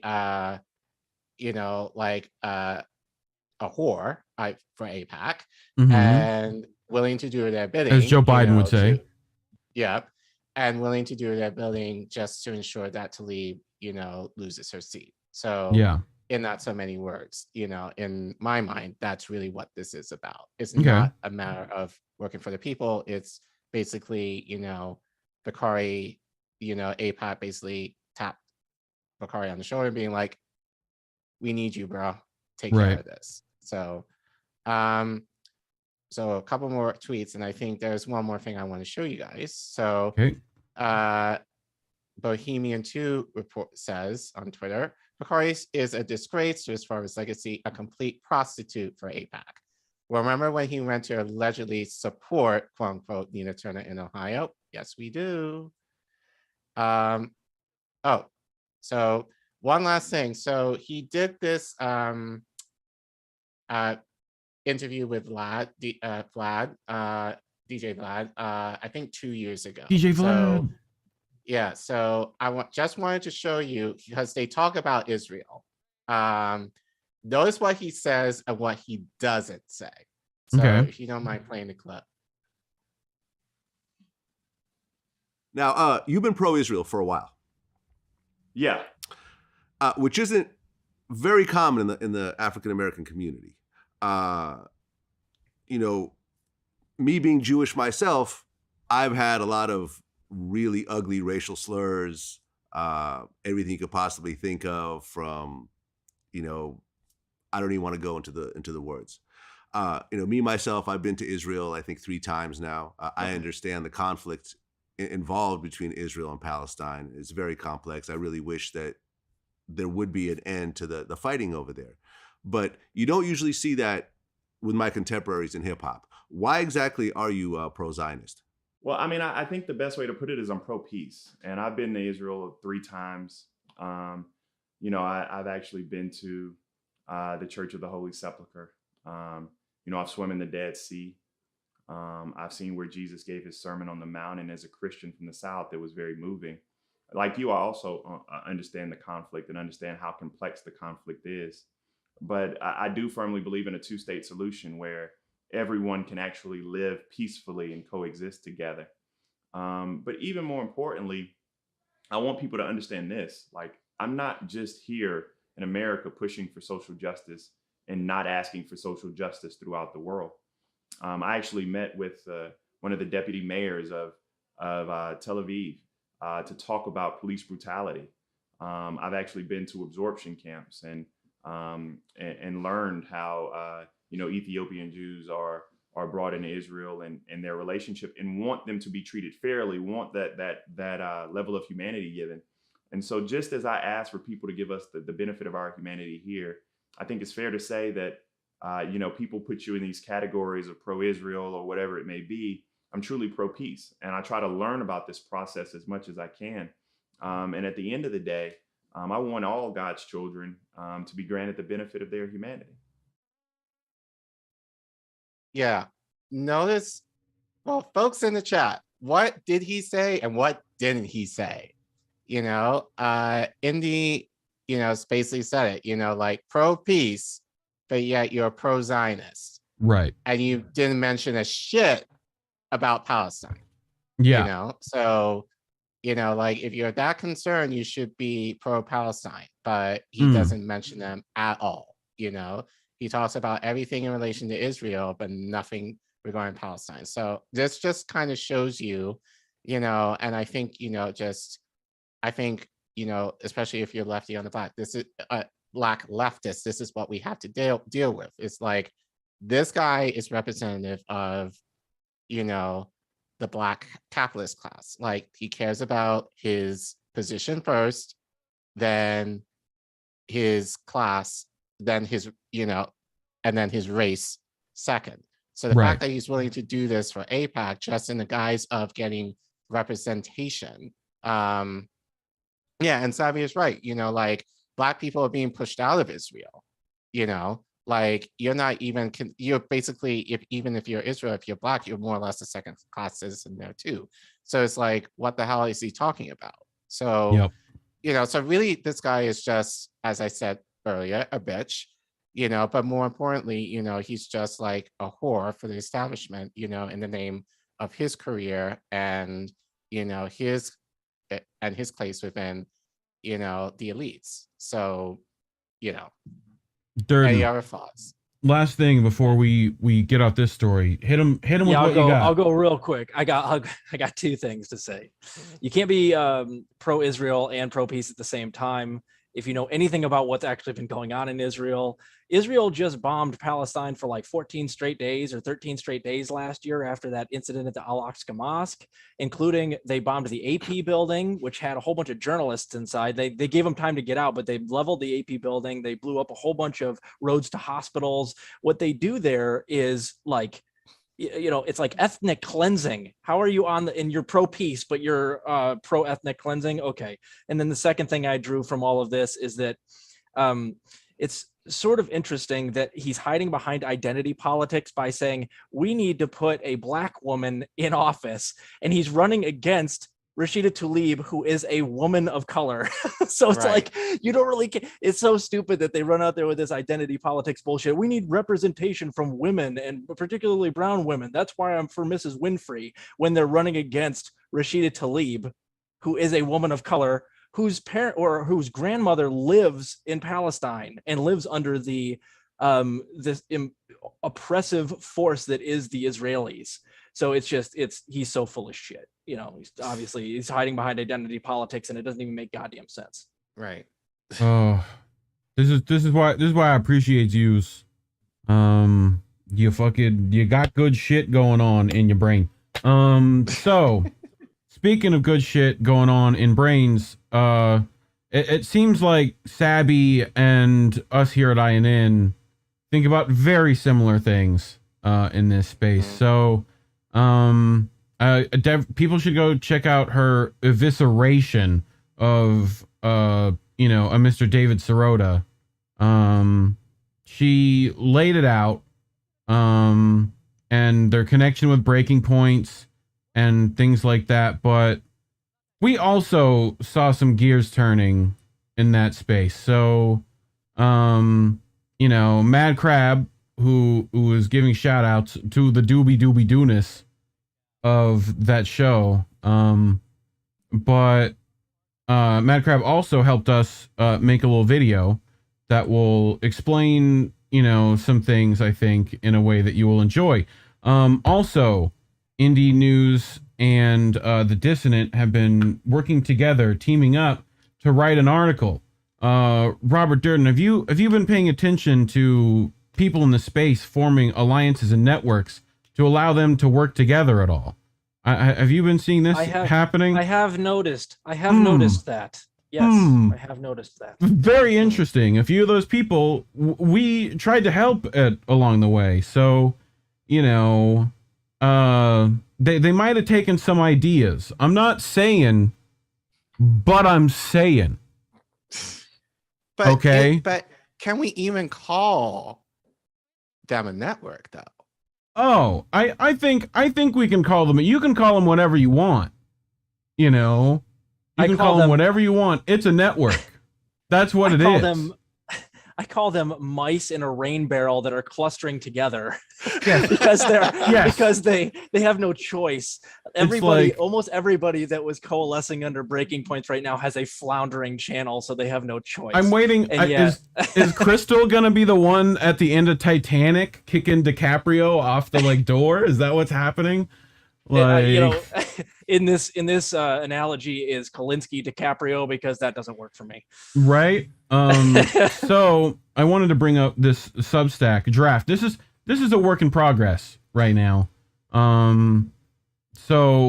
I'm gonna play this video here in just a second. But we started breaking down not just David Sirota's funding and how it affects breaking points, but all of the people that is aligning in breaking points new, I don't what call it, whatever you want. They definitely didn't want to call it a network. It seemed it was like they wanted to get in because TYT is a network. You don't want to be anything like that. So this is going to be very good. This is from Crab. We have another video coming from STFU shitlib Joe, who you've probably seen on the Jimmy Dore show and stuff.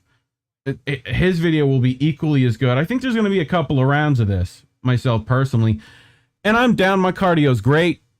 Multiple rounds. Got 5 of them. Let's go. Let's start the first one.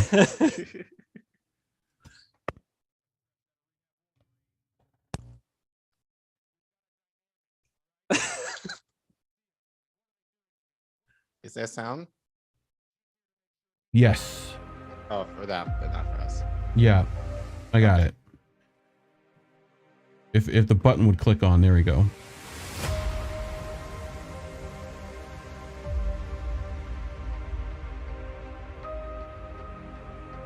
Come on. That's Ryan Grimm. Somebody's criticizing AOC in the squad. I have to come shit on a random podcaster. I'm the DC bureau chief of the fucking billionaire-funded Intercept, and I still have to peruse in Twitter defending politicians against podcasters' accurate descriptions.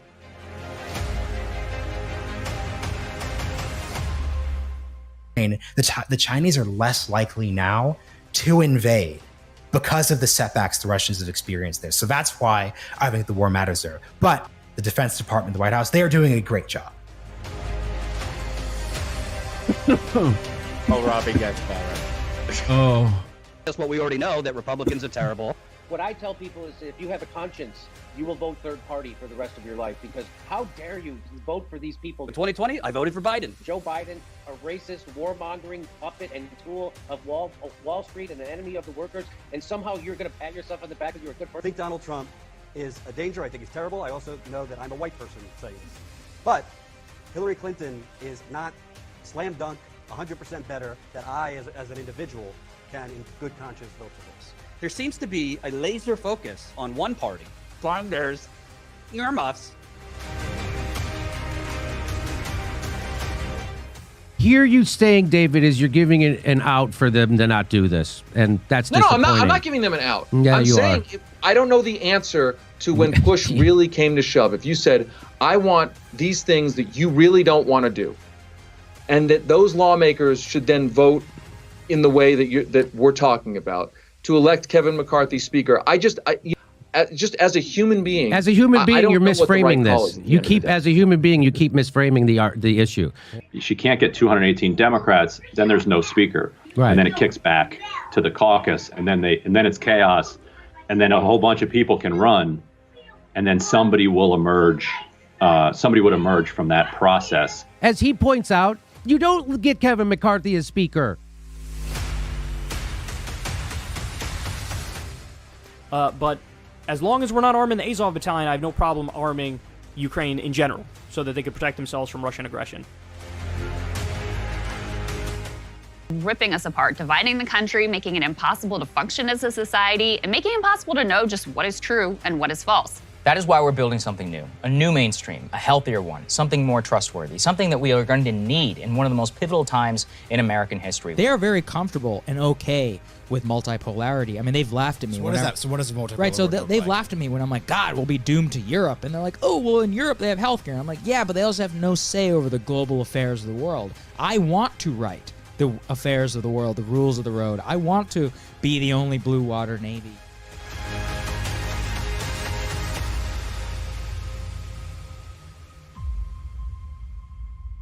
So, Rob, thoughts? How much time do you have? I go after each one of those people individually, one by one by one. Oh, we're gonna get there. I have an article to read. No, you go ahead. I'll wait. Just go ahead and read the article. I just want your my favorite thing in there is the Jordan one, where it's like, I'm a white person saying that, and then it's his like, go ask the people of Standing Rock how white I am tweet, which is the best. How do you not see that one, bro? It's when like, you write that tweet, you need to reread and like go like, well, that sounds terrible. Like, and then you know what I'm saying? Like, that was awful. That was a terrible response, Jordan Sheridan. What is wrong with you? Anyway, so Indy and the Dissident have been raking through the information, and We're going to try to contact Robbie Receipts, get Jaeger on some of this stuff. You know, I'd love to talk to Mr. Glenn Greenwald if that's possible. And I want Jimmy to play that video. I think Jimmy, if he doesn't find it soon, you know, people need to start showing it to him. So, you know, between that and the one coming from Joe, I mean, you know, it's going to be a good. See you there, Jimmy. But like, we've got, dude. I mean, the realignment, like, I mean, the fact that it's. We'll get into why it's what's his name, Omidyar, right? Pierre, yeah. Right? Pierre you know, it goes into the Intercept and Bellingcat, and there's a lot of connections here, and we just decided to start connecting some dots. So, thoughts so far? Excited. I got to tell you, I think that this Breaking Points thing is like the establishment realized that CNN Plus wasn't going to be the answer to their propaganda issue that they're having. I've said this since I started PFC for 2 years. These old farts are going to have a hard time transitioning online because most the people that get their information online are young people, and their CIA driven propaganda narrative that they have on MSNBC, Fox News, and CNN, it just won't fly with younger groups. They're running on fumes. The boomers are basically the ones that watch these channels. So I thought that there was two options. What they would do is they would try to transfer their current channels online and move some of those personalities into things like CNN Plus, where they're like, here, this is a day in the life with Anderson Cooper. And this is how it's like to be a middle-class father when he is the heir to the Vanderbilt fortune, doesn't know the first thing about like living anything like a middle-class person. Of course, that's going to crash and burn. The second option, and I thought this was more likely, is that they'll just start throwing money at already established kind of faux lefties, and what they'll try to do is get them into one channel. Now, I always made fun of this on my show, like satirically talking about how I thought that Ryan Grimm and Tim Black and Jem Perlman would all end up on TYT, but that's not how it happened. As it turns out, I was wrong. It happened under Breaking Points. Right. And what we're going to find out is I think that like a lot of these billionaires are going to be funding this shit. And this is exactly what we expected. Now, it's a perfect situation for all parties involved. Breaking Points gets to be the flagship because they're the only channel that's still growing. The rest of those channels, they get to go under the flagship and get funding to try to boost their numbers under a more popular channel. So Kalinsky's dying. He's lost 4,000 subs since last year. He just went down to 970. Jordan Sheridan has 128,000 subs, but so does Richie Medhurst, and Richie Medhurst has 5 times the viewership. Same thing with like, you know, other channels of comparable, like Jackson Hinkle's at 103,000. He whoops Jordan Sheridan's ass on views. Right. So it's a good situation for him and others like him who are floundering to be brought into this new umbrella corporation, which is apparently going to be the Breaking Points corporation. But one thing, Rob, and you mentioned this on your episode on this, I think yesterday, like they all like basically have the same base. So it's they have a lot of so it's basically just going to be like an echo chamber, like a bigger echo chamber onto themselves, right? Basically TYT, right? You know, So and it's like you're not gaining anybody by they're being all almost together, the which same. is the irony of it. Like they're if all anything, almost the you're same. going to lose more. Yeah. With so what I INN, suspect there'll be like a really, really quick boost where they'll be just at the briefest of moments, there will be some people that don't know the other ones, they're right? Breaking Points fans, but they don't know the other ones. So they might get an initial boost, but after that, they're going to realize that that's a short-term thing. It'll probably drop right off. All of their audiences. Look, these are the fence sitters, right? They've been islands in the stream for a minute now. That stream being the audience, right? You know, if you're gonna play both, ride the fence, right? If that's what you're gonna do, right? What the issue that happens is that the people that support you on one side, if you make any, you know, like if you give any bones to the other side, like this side's not gonna like you, and vice versa, right? So any little like, you know, weird, you know, inconsistency there, both sides will pick up and move past you until they erode whatever island you are left, you know. Yeah, and that won't take So- long, especially if they Right. get billionaire funding, because all it's going to take is what happened to Anna Kasparian right after she had that recent outburst of like being honest, where she Right. went Yeah. after the squad, and then she gets a call from Katzenberg. You know, I'm just speculating, but we all Yes. know someone got a phone call, and she comes out the next day and she's like, "That's not what I meant." So as Right. soon as some of these other people, So- like you might see Kalinsky, who's just ever so slightly less sold out than some of these others. Like for instance, David Sirota said that if Nancy Pelosi doesn't become speaker, that there's like some chaos going on. Ryan Grimm echoed this, that it could end up being Kevin McCarthy. Kyle Kalinsky came out in his show and destroyed that narrative and said, no, 99% sure it would be Hakeem Jeffries, which that's correct. He's correct. Did you- So, but Did you know that Kalinsky Breaking will never be Point's- allowed.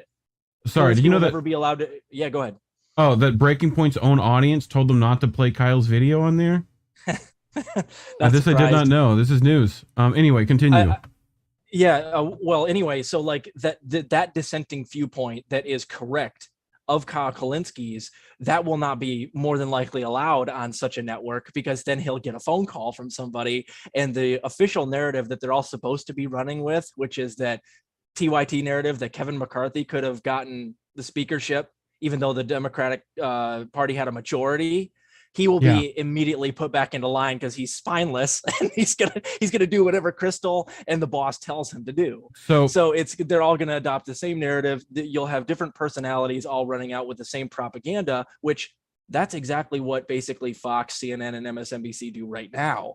This is Right. just that same thing upgraded and online, which is what I always thought they would do. Again, I thought they would do it under TYT, but So I only was off by that much. I'll continue. But you were on it. Like you predicted this. You predicted the idea of this. Yeah, I knew eventually they would do it because, and I also thought that Vosh would not be included because he does okay on his own. And Yeah. he's a little too like, he understands how to troll. He curses a lot. He goes after people and he doesn't need them. So I figured that's not one of the channels they would go after. But I also figured those it would be a lot those of the channels would floundering not channels. would not have like I wouldn't say those are YouTube directed networks anyway, right? Those like are more Twitch. between Hassan and Vaush, that's like them trying to get to Utes, right? You know, Yeah, they need those video game, peoples in there, right? Gotta get AOC to play Among Us with you. But like One this other is thing more that like I the think- YouTube space, Yeah. One other thing that I think we talked about as we were prepping last night, and I feel, Rob, I feel like you might have mentioned this too. Like, this is probably a way for them to run Marianne Williamson as Yeah. far as, because they've been sweet talking her, like Kyle and Crystal, as far as, oh, you're going to run again, like you should, and whatever else.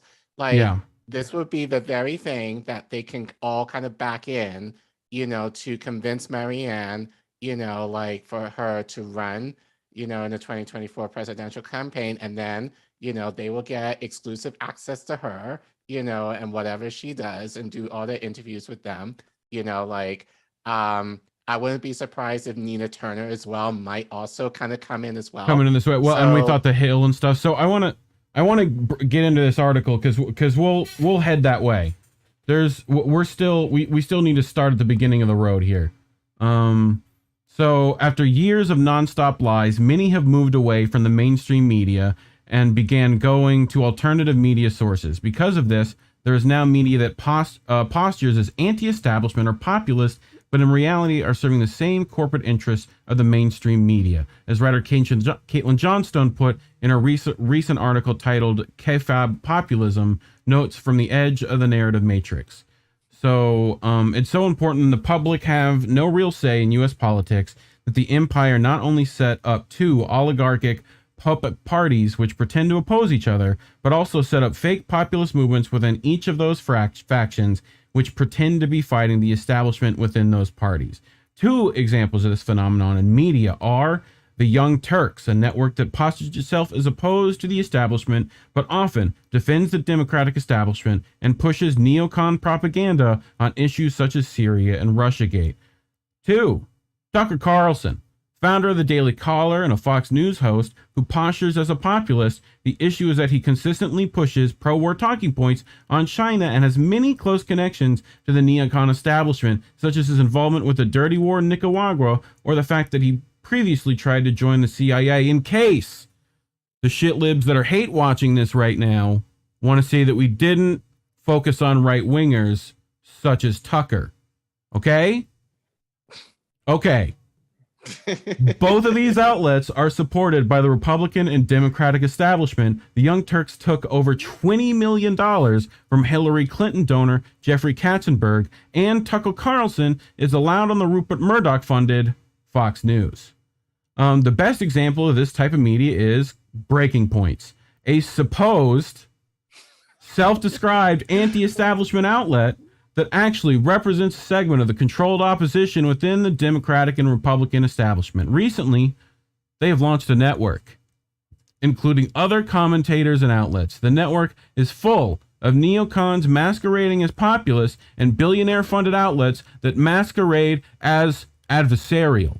This article will examine some of the most nefarious element within the network. I mean, good stuff from Indie Left and The Dissident here. So we'll start with the realignment, right? Which, if we're going off the, picture that they put up with all the logos and things like that, right? And I think some of these people are more connected and less connected. And like, depending on how you involve all the people attached to each individual group, right? Like, say, Jordan Chariton, right? He's friends with, things like that. So, Indy said he rewrote this. Well, too late. You should have got it beforehand. Send me a link, though, and I'll get it. You probably sent it to me on Discord, and I have that off.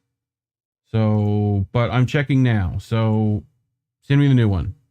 But anyway, The Realignment is a podcast hosted by Breaking Point's co-hosts Sagar Enjeti and Marshall Kosloff. As journalist Alan McLeod reported in Mint Press News, the podcast, along with its two co-hosts, was previously funded by the Hudson Institute, a pro-Iraq war think tank funded by weapon manufacturers such as Raytheon and Northrop Grumman. I'll just refresh and see if it fixed. And go down to here. The Realignment. Right. So The Realignment is a podcast hosted by Breaking Point's co-hosts Sagar Enjeti and Marshall Kosloff. As journalist Alan McLeod reported in Mint Press News, the podcast, along with its two co-hosts, was previously funded by the Hudson Institute, a pro-war Iraq think tank funded by weapon manufacturers such as Raytheon and Northrop Grumman. So, any questions so far? No, that explains why Breaking Points is so hawkish towards China and Taiwan. Yes. Seems like their funders want them to be. Mm-hmm. So, the independent show Breaking Points, Sagar and Enjeti, right, on its official YouTube channel, hosts the Independent Realignment podcast, which is originally, right, it's like the same thing, right? Hudson Institute, highly dangerous neocon think tank, right? And here is their Northrop Grumman system bags 254 for Navy contract, SA News. What am I missing here? Seeking Alpha, right? Bags. Right. I think it's just pointing out that it's, terrible things. Northrop Grumman and Raytheon. Right? So the podcast guest list is full of hardcore neocons such as Mike Pompeo, Trump's ultra-hawker Secretary of State, best known for trying to start a war with Iran and plotting to kidnap and kill Julian Assange. Other guests of the Realignment podcast includes Josh Rogan, a Washington Post columnist who pushes for almost every war, Josh Hawley, a neocon senator who consistently pushes for a new Cold War with China and pushed Biden to put harsher sanctions on Iran and Russia, and Tom Cotton, an extremely hawkish senator who has supported war with Iran, the current proxy war with Russia, and once wrote an op-ed arguing the U.S. military should deploy troops against anti-racist protesters domestically. The podcast's two co-hosts also have extremely sketchy backgrounds. Alan McLeod reported that Sagar started his career at the Institute for the Study of War, A hyper-hawkish think tank funded by arms manufacturers, Enjeti has also studied quote-unquote counterterrorism studies at the Israeli University IDC Herzliya, which has a board full of former CIA officials and former Mossad chiefs. I didn't know that. And here he is with Tucker, just in case people needed to know the populist guide to 2020. Yeah. So with his former boss, keep in mind, former boss. Sagar often slips in neocon talking points into breaking points. He once hosted pundit Jacob Hellberg, who said the United States need to send arms to Taiwan and supported war with China if they invaded Taiwan. Enjeti failed to disclose that Hellberg works for the think tank CSIS. That is not an NCIS sequel. Old people, it's not. Which is funded by arms manufacturers, oil companies, Western governments, and Gulf dictatorships. This propaganda has had a massive effect on Breaking Point's audience. When polled, 57% of their audience voted in favor of war with China over Taiwan. Their audience said what, boys and girls? They said yes. Right? So, Sagar even once admitted he supports American unipolar hegemony, saying, quote, I want to right the affairs of the world, the rules of the road. I want to be the only blue water navy. Right. So Sabby says, so it's okay for Sagar to talk to Tucker, but not Jimmy. Right. Noli, in 2021, The Hill was purchased by Nexstar, which owns around 200 TV stations and media outlets nationwide. The founder, chairman, president, and CEO of Nexstar is Perry A. Sook, according to Open. Secret's Nexstar Media Group gave more money to Republicans in the 2018 election cycle, 45% to Democrats, 55% to Republicans. However, in 2020, they gave more to Democrats, 55 Democrats, 45 to Republicans. The paper and website are funded through a subscription and advertising model. Okay. Someone keep that in the back of their heads. So, and here is that clip that Crab pulled for the video saying that exact thing. So Marshall Kosloff has an equally sketchy background in the documentary on the Israel lobby, The Lobby. Marshall is shown taking part in neocon-funded, astroturfed counter-protest to a pro-BDS protest. When the documentary host pointed out that this sounded like astroturfing, Marshall responded by saying, this is astroturfing. The protest was funded by the neocon Hoover Institution. Like Enjeti, Kosloff is also a, quote, media fellow at the Neocon Hudson Institute. According to his LinkedIn page, in 2014, he won the Campus Activist of the Year award from AIPAC, the Israel lobby. Okay? Are we caught up so far, boys and girls? Jesus Christ. Just as what we talked about Bakari then. Marshall is a black Republican Bakari in the making, basically. Oh, okay. Jesus Christ. RedTube isn't even trying to hide it anymore. They're not. They've become so like bought out, and it's so like usual for people in this space to get bought out that they're just like, yeah, we're not even going to hide it anymore. We're basically funded by, all these shady think tanks and the Israel lobby. Yeah, the Neolibs United Network. Yep. So, the Hill has faced criticism for the hiring of John Solomon. He is described as a strong supporter of President Trump and a conspiracy theorist, with his privy opinion columns under review for false content.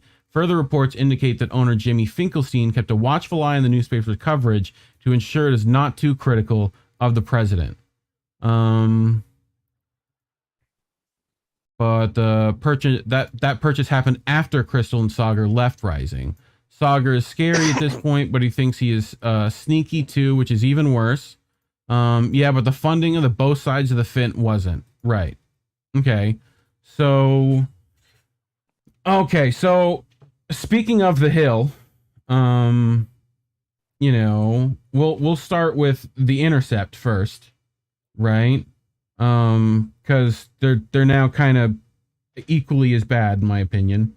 So The Intercept, another component of Breaking Point's affiliated network, is the outlet The Intercept. The Intercept is infamous for censoring its founder, Glenn Greenwald's reporting on the Hunter Biden laptop. Greenwald's reporting was censored because of the evidence-free claim from former intelligence spook that the contents of Hunter Biden laptop were Russian disinformation.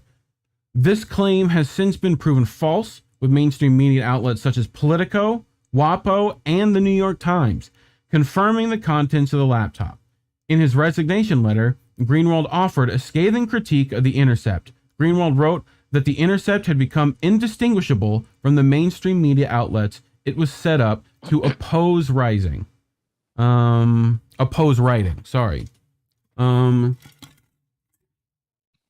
than offering a venue for airing dissent, marginalized voices, and unheard perspectives, it is rapidly becoming just another media outlet with mandated ideological and partisan loyalties, a rigid and narrow range of permitted viewpoints, ranging from establishment liberalism to soft leftism, but always anchored in ultimate support for the Democratic Party. A deep fear of offending hegemonic cultural liberalism and center-left Twitter luminaries, and an overarching need to secure the approval and admiration of the very mainstream media outlets we created The Intercept to oppose, critique, and subvert. Great stuff there from Greenwald. Outside of Greenwald's articles, The Intercept often toes the security state line on crucial issues. For example, The Intercept often published a pro-regime change line on Syria. For example, The Intercept published an article titled, "Russia Sows Doubt Over Chemical Attack in Syria, Aided by Pro-Trump Cable Channel," that claimed anyone questioning the alleged chemical attack in Duma, Syria was reporting Russian propaganda. Since this article, whistleblowers within the chemical weapons watchdog, the OPCW, has leaked documents that prove the chemical attack was indeed a false flag. The Intercept also published an article after Trump's bombing of Syria titled, "Dear Bashar al-Assad apologists, your hero is a war criminal, even if he didn't gas Syrians." That implied critics of the dirty war in Syria were supporting Bashar al-Assad. And Ryan Grimm himself went out on Twitter with some Bellingcat talking points originally, trying to say that people like Aaron Mate didn't know what they were talking about when they wrote about this OPCW story. And some of those talking points include, like, he would say, oh, well, they weren't actually on the ground in Syria. That was a talking point that came from Bellingcat. And then Ryan Grimm was parroting that, going after people like Aaron Mate. And then lo and behold, who comes in to cudgel him into oblivion? Caitlin Johnstone swooped in and ratioed him. It was like, nice Bellingcat talking point you got there, Ryan. So it goes even further than that. Even Ryan himself was out there trying to create havoc against people that were pointing out this OPCW story, which, by the way, all of these Breaking Points channels ignored this story entirely. Yes. Including Kyle Kolinsky, who mentioned it just briefly for like 5 seconds on his show, and then gone. Then he reports back to that like, no, I covered it. I showed you the clip. When he said basically there was some shady stuff going on in Syria and we didn't know what happened. It's like, no, you didn't cover it. There was no details. Nobody at Breaking Points would cover this type of thing. If they did cover it in the past, they wouldn't be invited onto the Breaking Points network. Right. So outside of Glenn Greenwald's articles, The Intercept often toes the security state line on crucial issues. For example, The Intercept often pushed a pro-regime change line on Syria. For example, The Intercept published an article titled, Russia Sows Doubt Over Chemical Attack in Syria, Aided by Pro-Trump... Oh, I read this already. Dang it.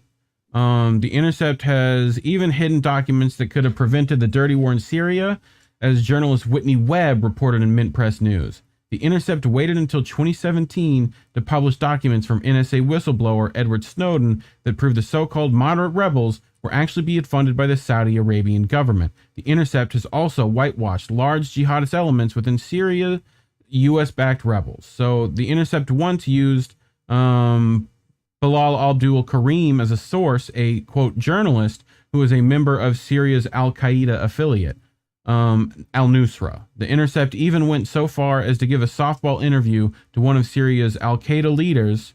They have repeated the same department line on Nicaragua, publishing an article entitled How Nicaraguan how Nicaragua uses anti-terror laws against protesters to suppress dissent. What the article fails to mention is that the protests were actually a violent coup attempt supported by the CIA, cut out the National Endowment for Democracy, NED, where Sandinista supporters were tortured daily. So, highly problematic. The Intercept has partnered with Bellingcat, a pro-war propaganda outlet closely connected to the US and UK governments with intel ties. The Intercept was founded with $50 million donated by Pierre Omidyar, a billionaire and co-founder of eMay. Omidyar himself has been involved in financially supporting Western regime change operations around the world.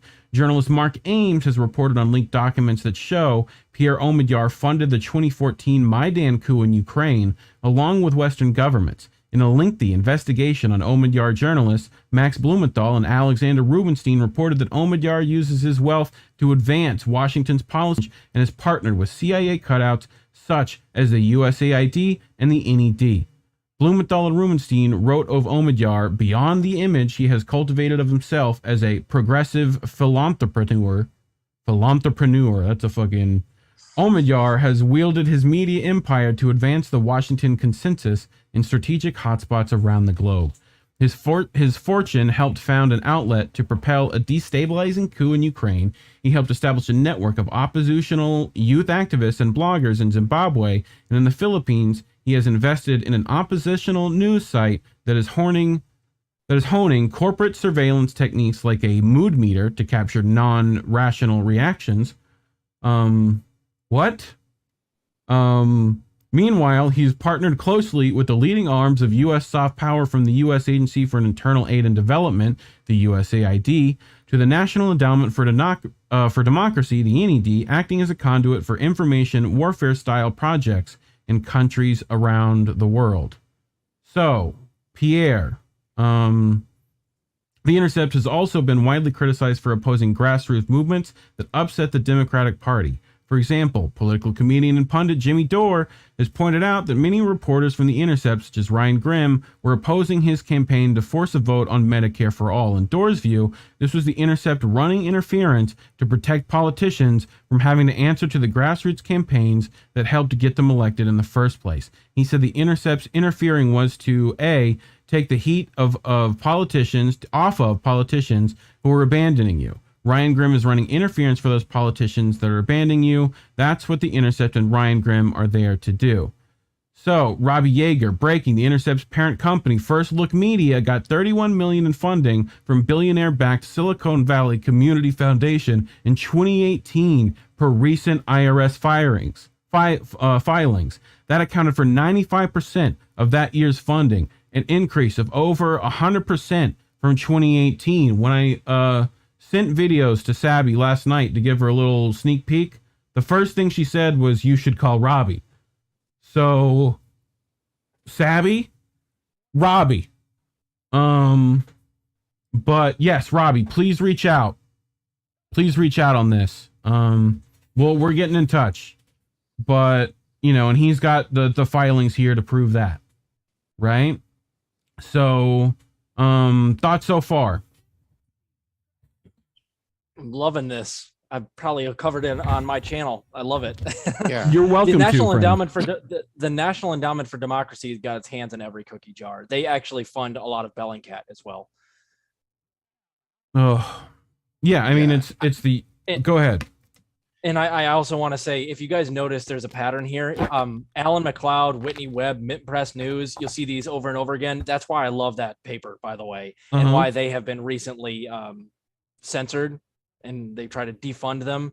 There's a reason that the establishment goes after like Mint Press News and the Gray Zone and all these good newspapers. It's because they're actually exposing how corrupt a lot of these other propaganda networks are, and that is it's a good weapon for us, but that makes them very dangerous to the establishment propaganda apparatus, which is why you must go out and sub to Mint Press News, Alan McLeod. Alex Rubinstein is another great one. He's got a great Rockfin channel. These are great writers, great journalists. Yeah. I mean, Robbie especially. We've had him on Friends of Indie Left. I think it was like the first one, I think was Robbie. So So Robbie again, does great work. Amazing stuff.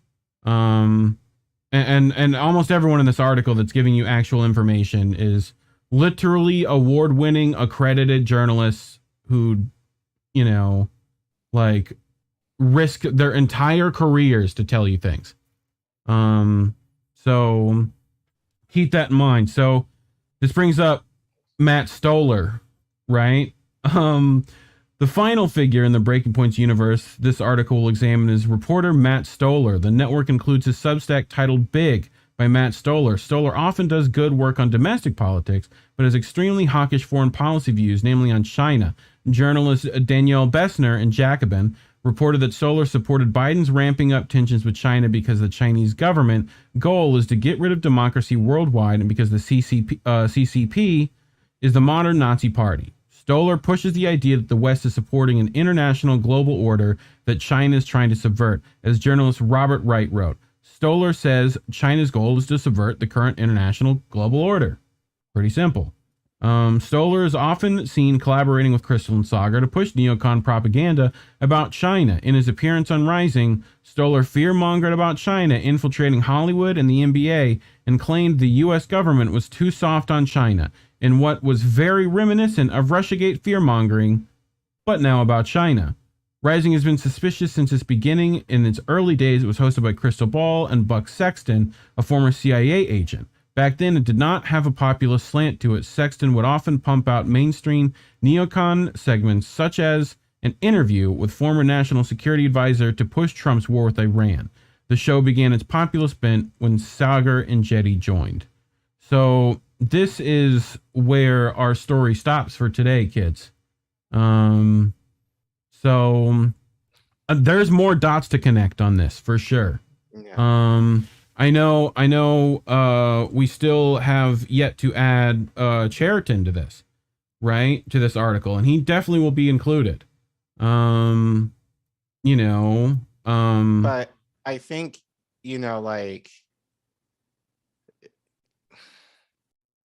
like the fact that, Jordan initially, before all of this, basically said he was going to, Status Quo was going to affiliate more with Breaking Points. Yeah.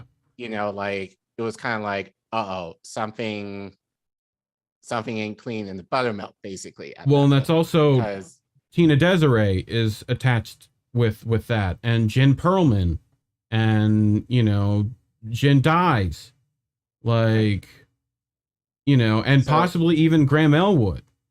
Right. So it basically is all like the mid-libs Vanguard, within the space kind of coalescing. Mm-hmm. Which honestly, for us, we're tiny at this point, but for me, us, it's just kind of like good because it shows me that you're willing to ignore these blatant if you're joining these networks and you're not looking at this and going, all this funding from these people, and does it influence them? And you're ignoring that. Your journalistic integrity to me is done. Right.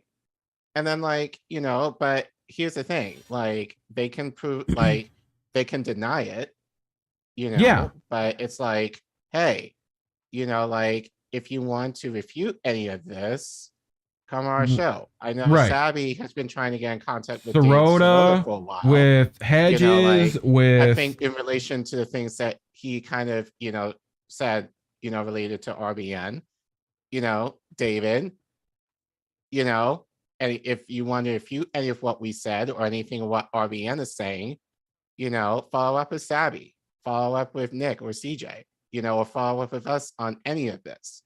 I'm sure right now they're just going to ignore us probably, but I actually, because I didn't see this article till when you showed it just now, I knew some of it, but to the extent of just how much fuckery is basically within all of this, it's just damn,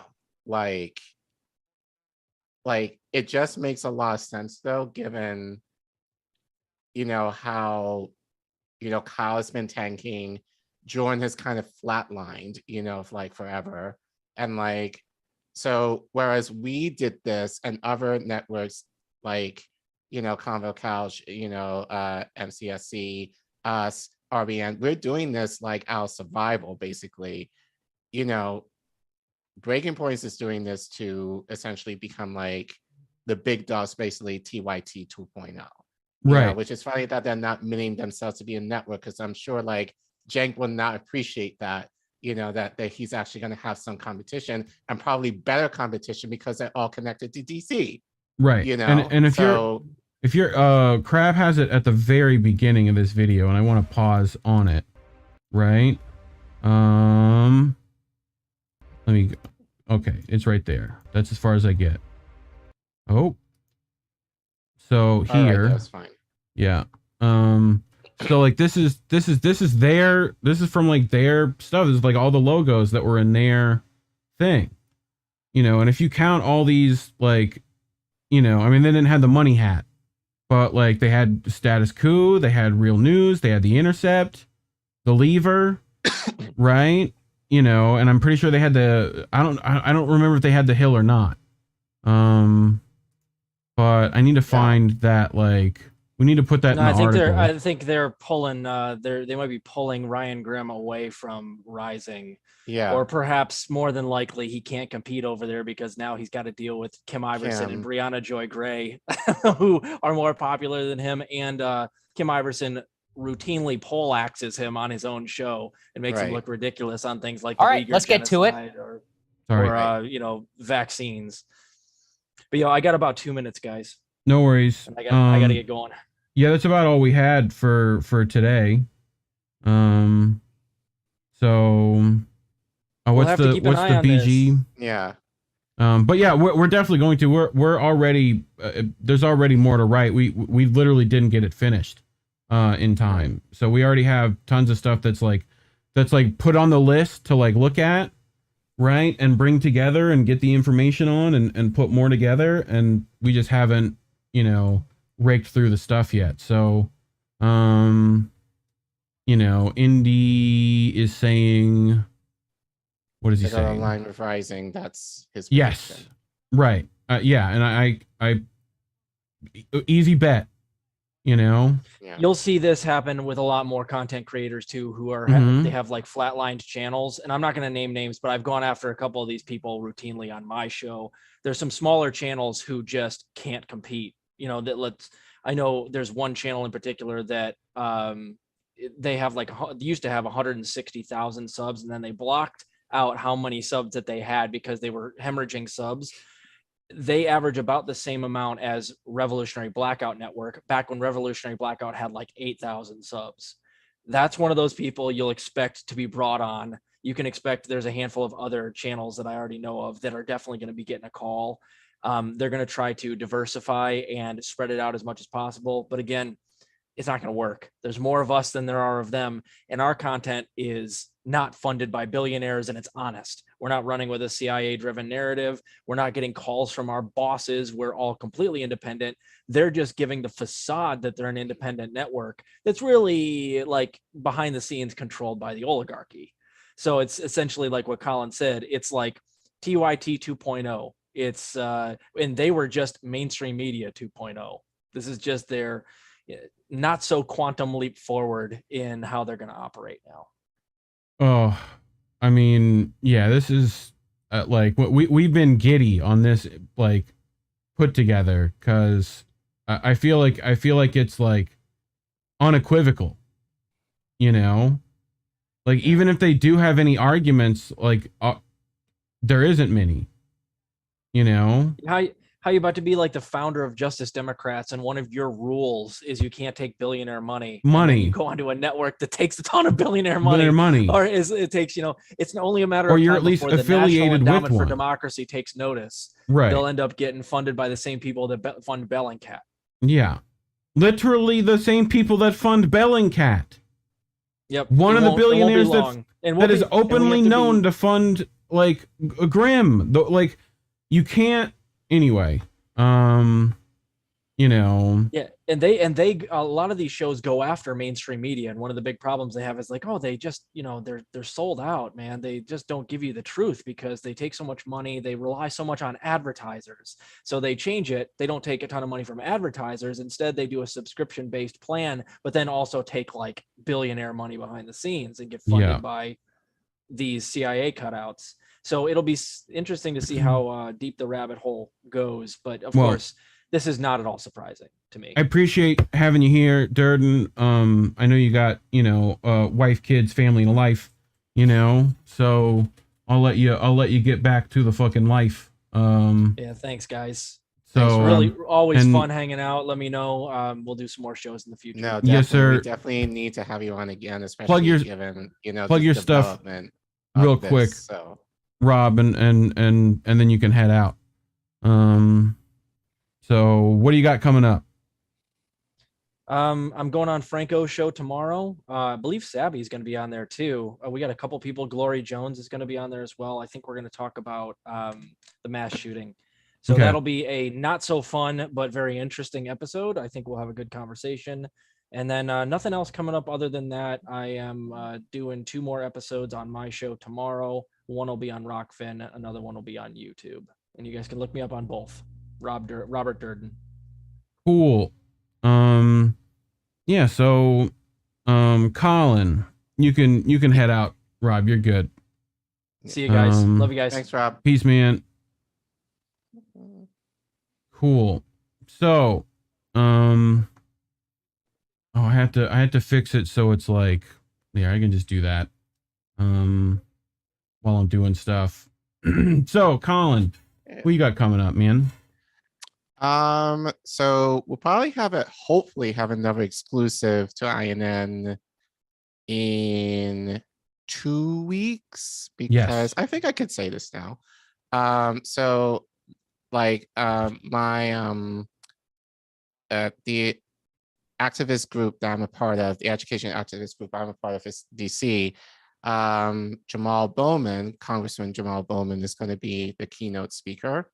So I'm hoping that I can interview him, whatever I can get, just to talk to him, about, since it's an education conference, talk to him about education. So hope to talk to him. Hope I can get to record some of his stuff, and then hopefully talk to him, in regards to education. So hopefully that will probably be a rant within the next 2 weeks. And then there's also, like next week, there's going to be a lot of action happening at DC. Obviously there's the March for Our Lives going on.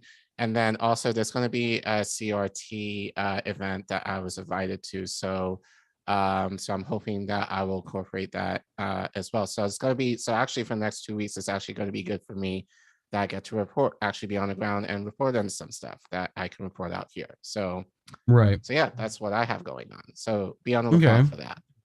Cool. I'm still not sure if I'm doing Reef After Dark this Friday. But hopefully Jesse Jett hot single will be in my area. This coming weekend, I think. So me and him might decide to get together and jam. I might stream that. We'll see. Whatever. But we're definitely gonna get together and record stuff, and I'll lay down some stuff for his songs, hopefully, and otherwise that should be a good time. But I wanted to shout out everyone in chat. Chat, we love you. This you was came a here. good chat. So this was great. Thank you so Appreciate much. it. Sabby, JB, Noli, Indy, Ricky, who just got here. Ricky, you're gonna have to go back and watch like at least the last 45 minutes. 45 minutes. In fact, if you want to go back far enough to last week, Ricky Rants was on this lovely show of ours. And if you go back and watch that, give that a like, give this thing a like, hit subscribe if you haven't subscribed. And make sure you subscribe. Apparently, as we said earlier, people have been subbed. Yes. So I guess YouTube is already doing the mess. with us Yeah. already. So make sure you're subscribed if you're not. And yeah, just so you're able to know when not just us, but all of our sister channels and colleagues Which, are if you look in the description below, there's a link tree down in the doobly-doo, right, for INN. In that link tree, you can find links to all of INN members. If you hit that little Meet the Member section right there at the top, right, that's where you can find everyone's Twitters, Patreons, PayPals, all that stuff, including mine. Mine's in there. Mine's also in the doobly-doo below, as well as Collin and Rob. So please hook us up with some Patreon money. Would greatly appreciate that. Speaking of which, Tar Reed, you know, like, she's hurting. Please help. Send her some money to her Cash App, her PayPal, her Patreon. Buy her book, right? You know, since the RT apocalypse, like, things are rough out here for real journalists. So, you know, let her keep her roof over her head for a while. Anyway, just, I think a lot of people, especially in this space, not just in this space, but I think people in general, I think especially in the last few weeks, have been really hurting. Yeah. And going through some stuff. So, you know, just be mindful of each other, try and take care. I know, like, it's hard, especially right now. We're still in a pandemic. In spite of what people might say or do right now, we're still in a pandemic. People are still struggling. People have been struggling. This is anyway. you. This is you. Just big old hug. Just big giant hug. Like, squeeze all the pain out. Anyway, fucking take care of each other, guys. Check in on each other. Help each other where we can, because our government's not going to do it. And most importantly, labels are bad. Labels are bad. Stay independent, Stay please. independent. All right, we're out of Good night, here. folks. Good night. Thank you.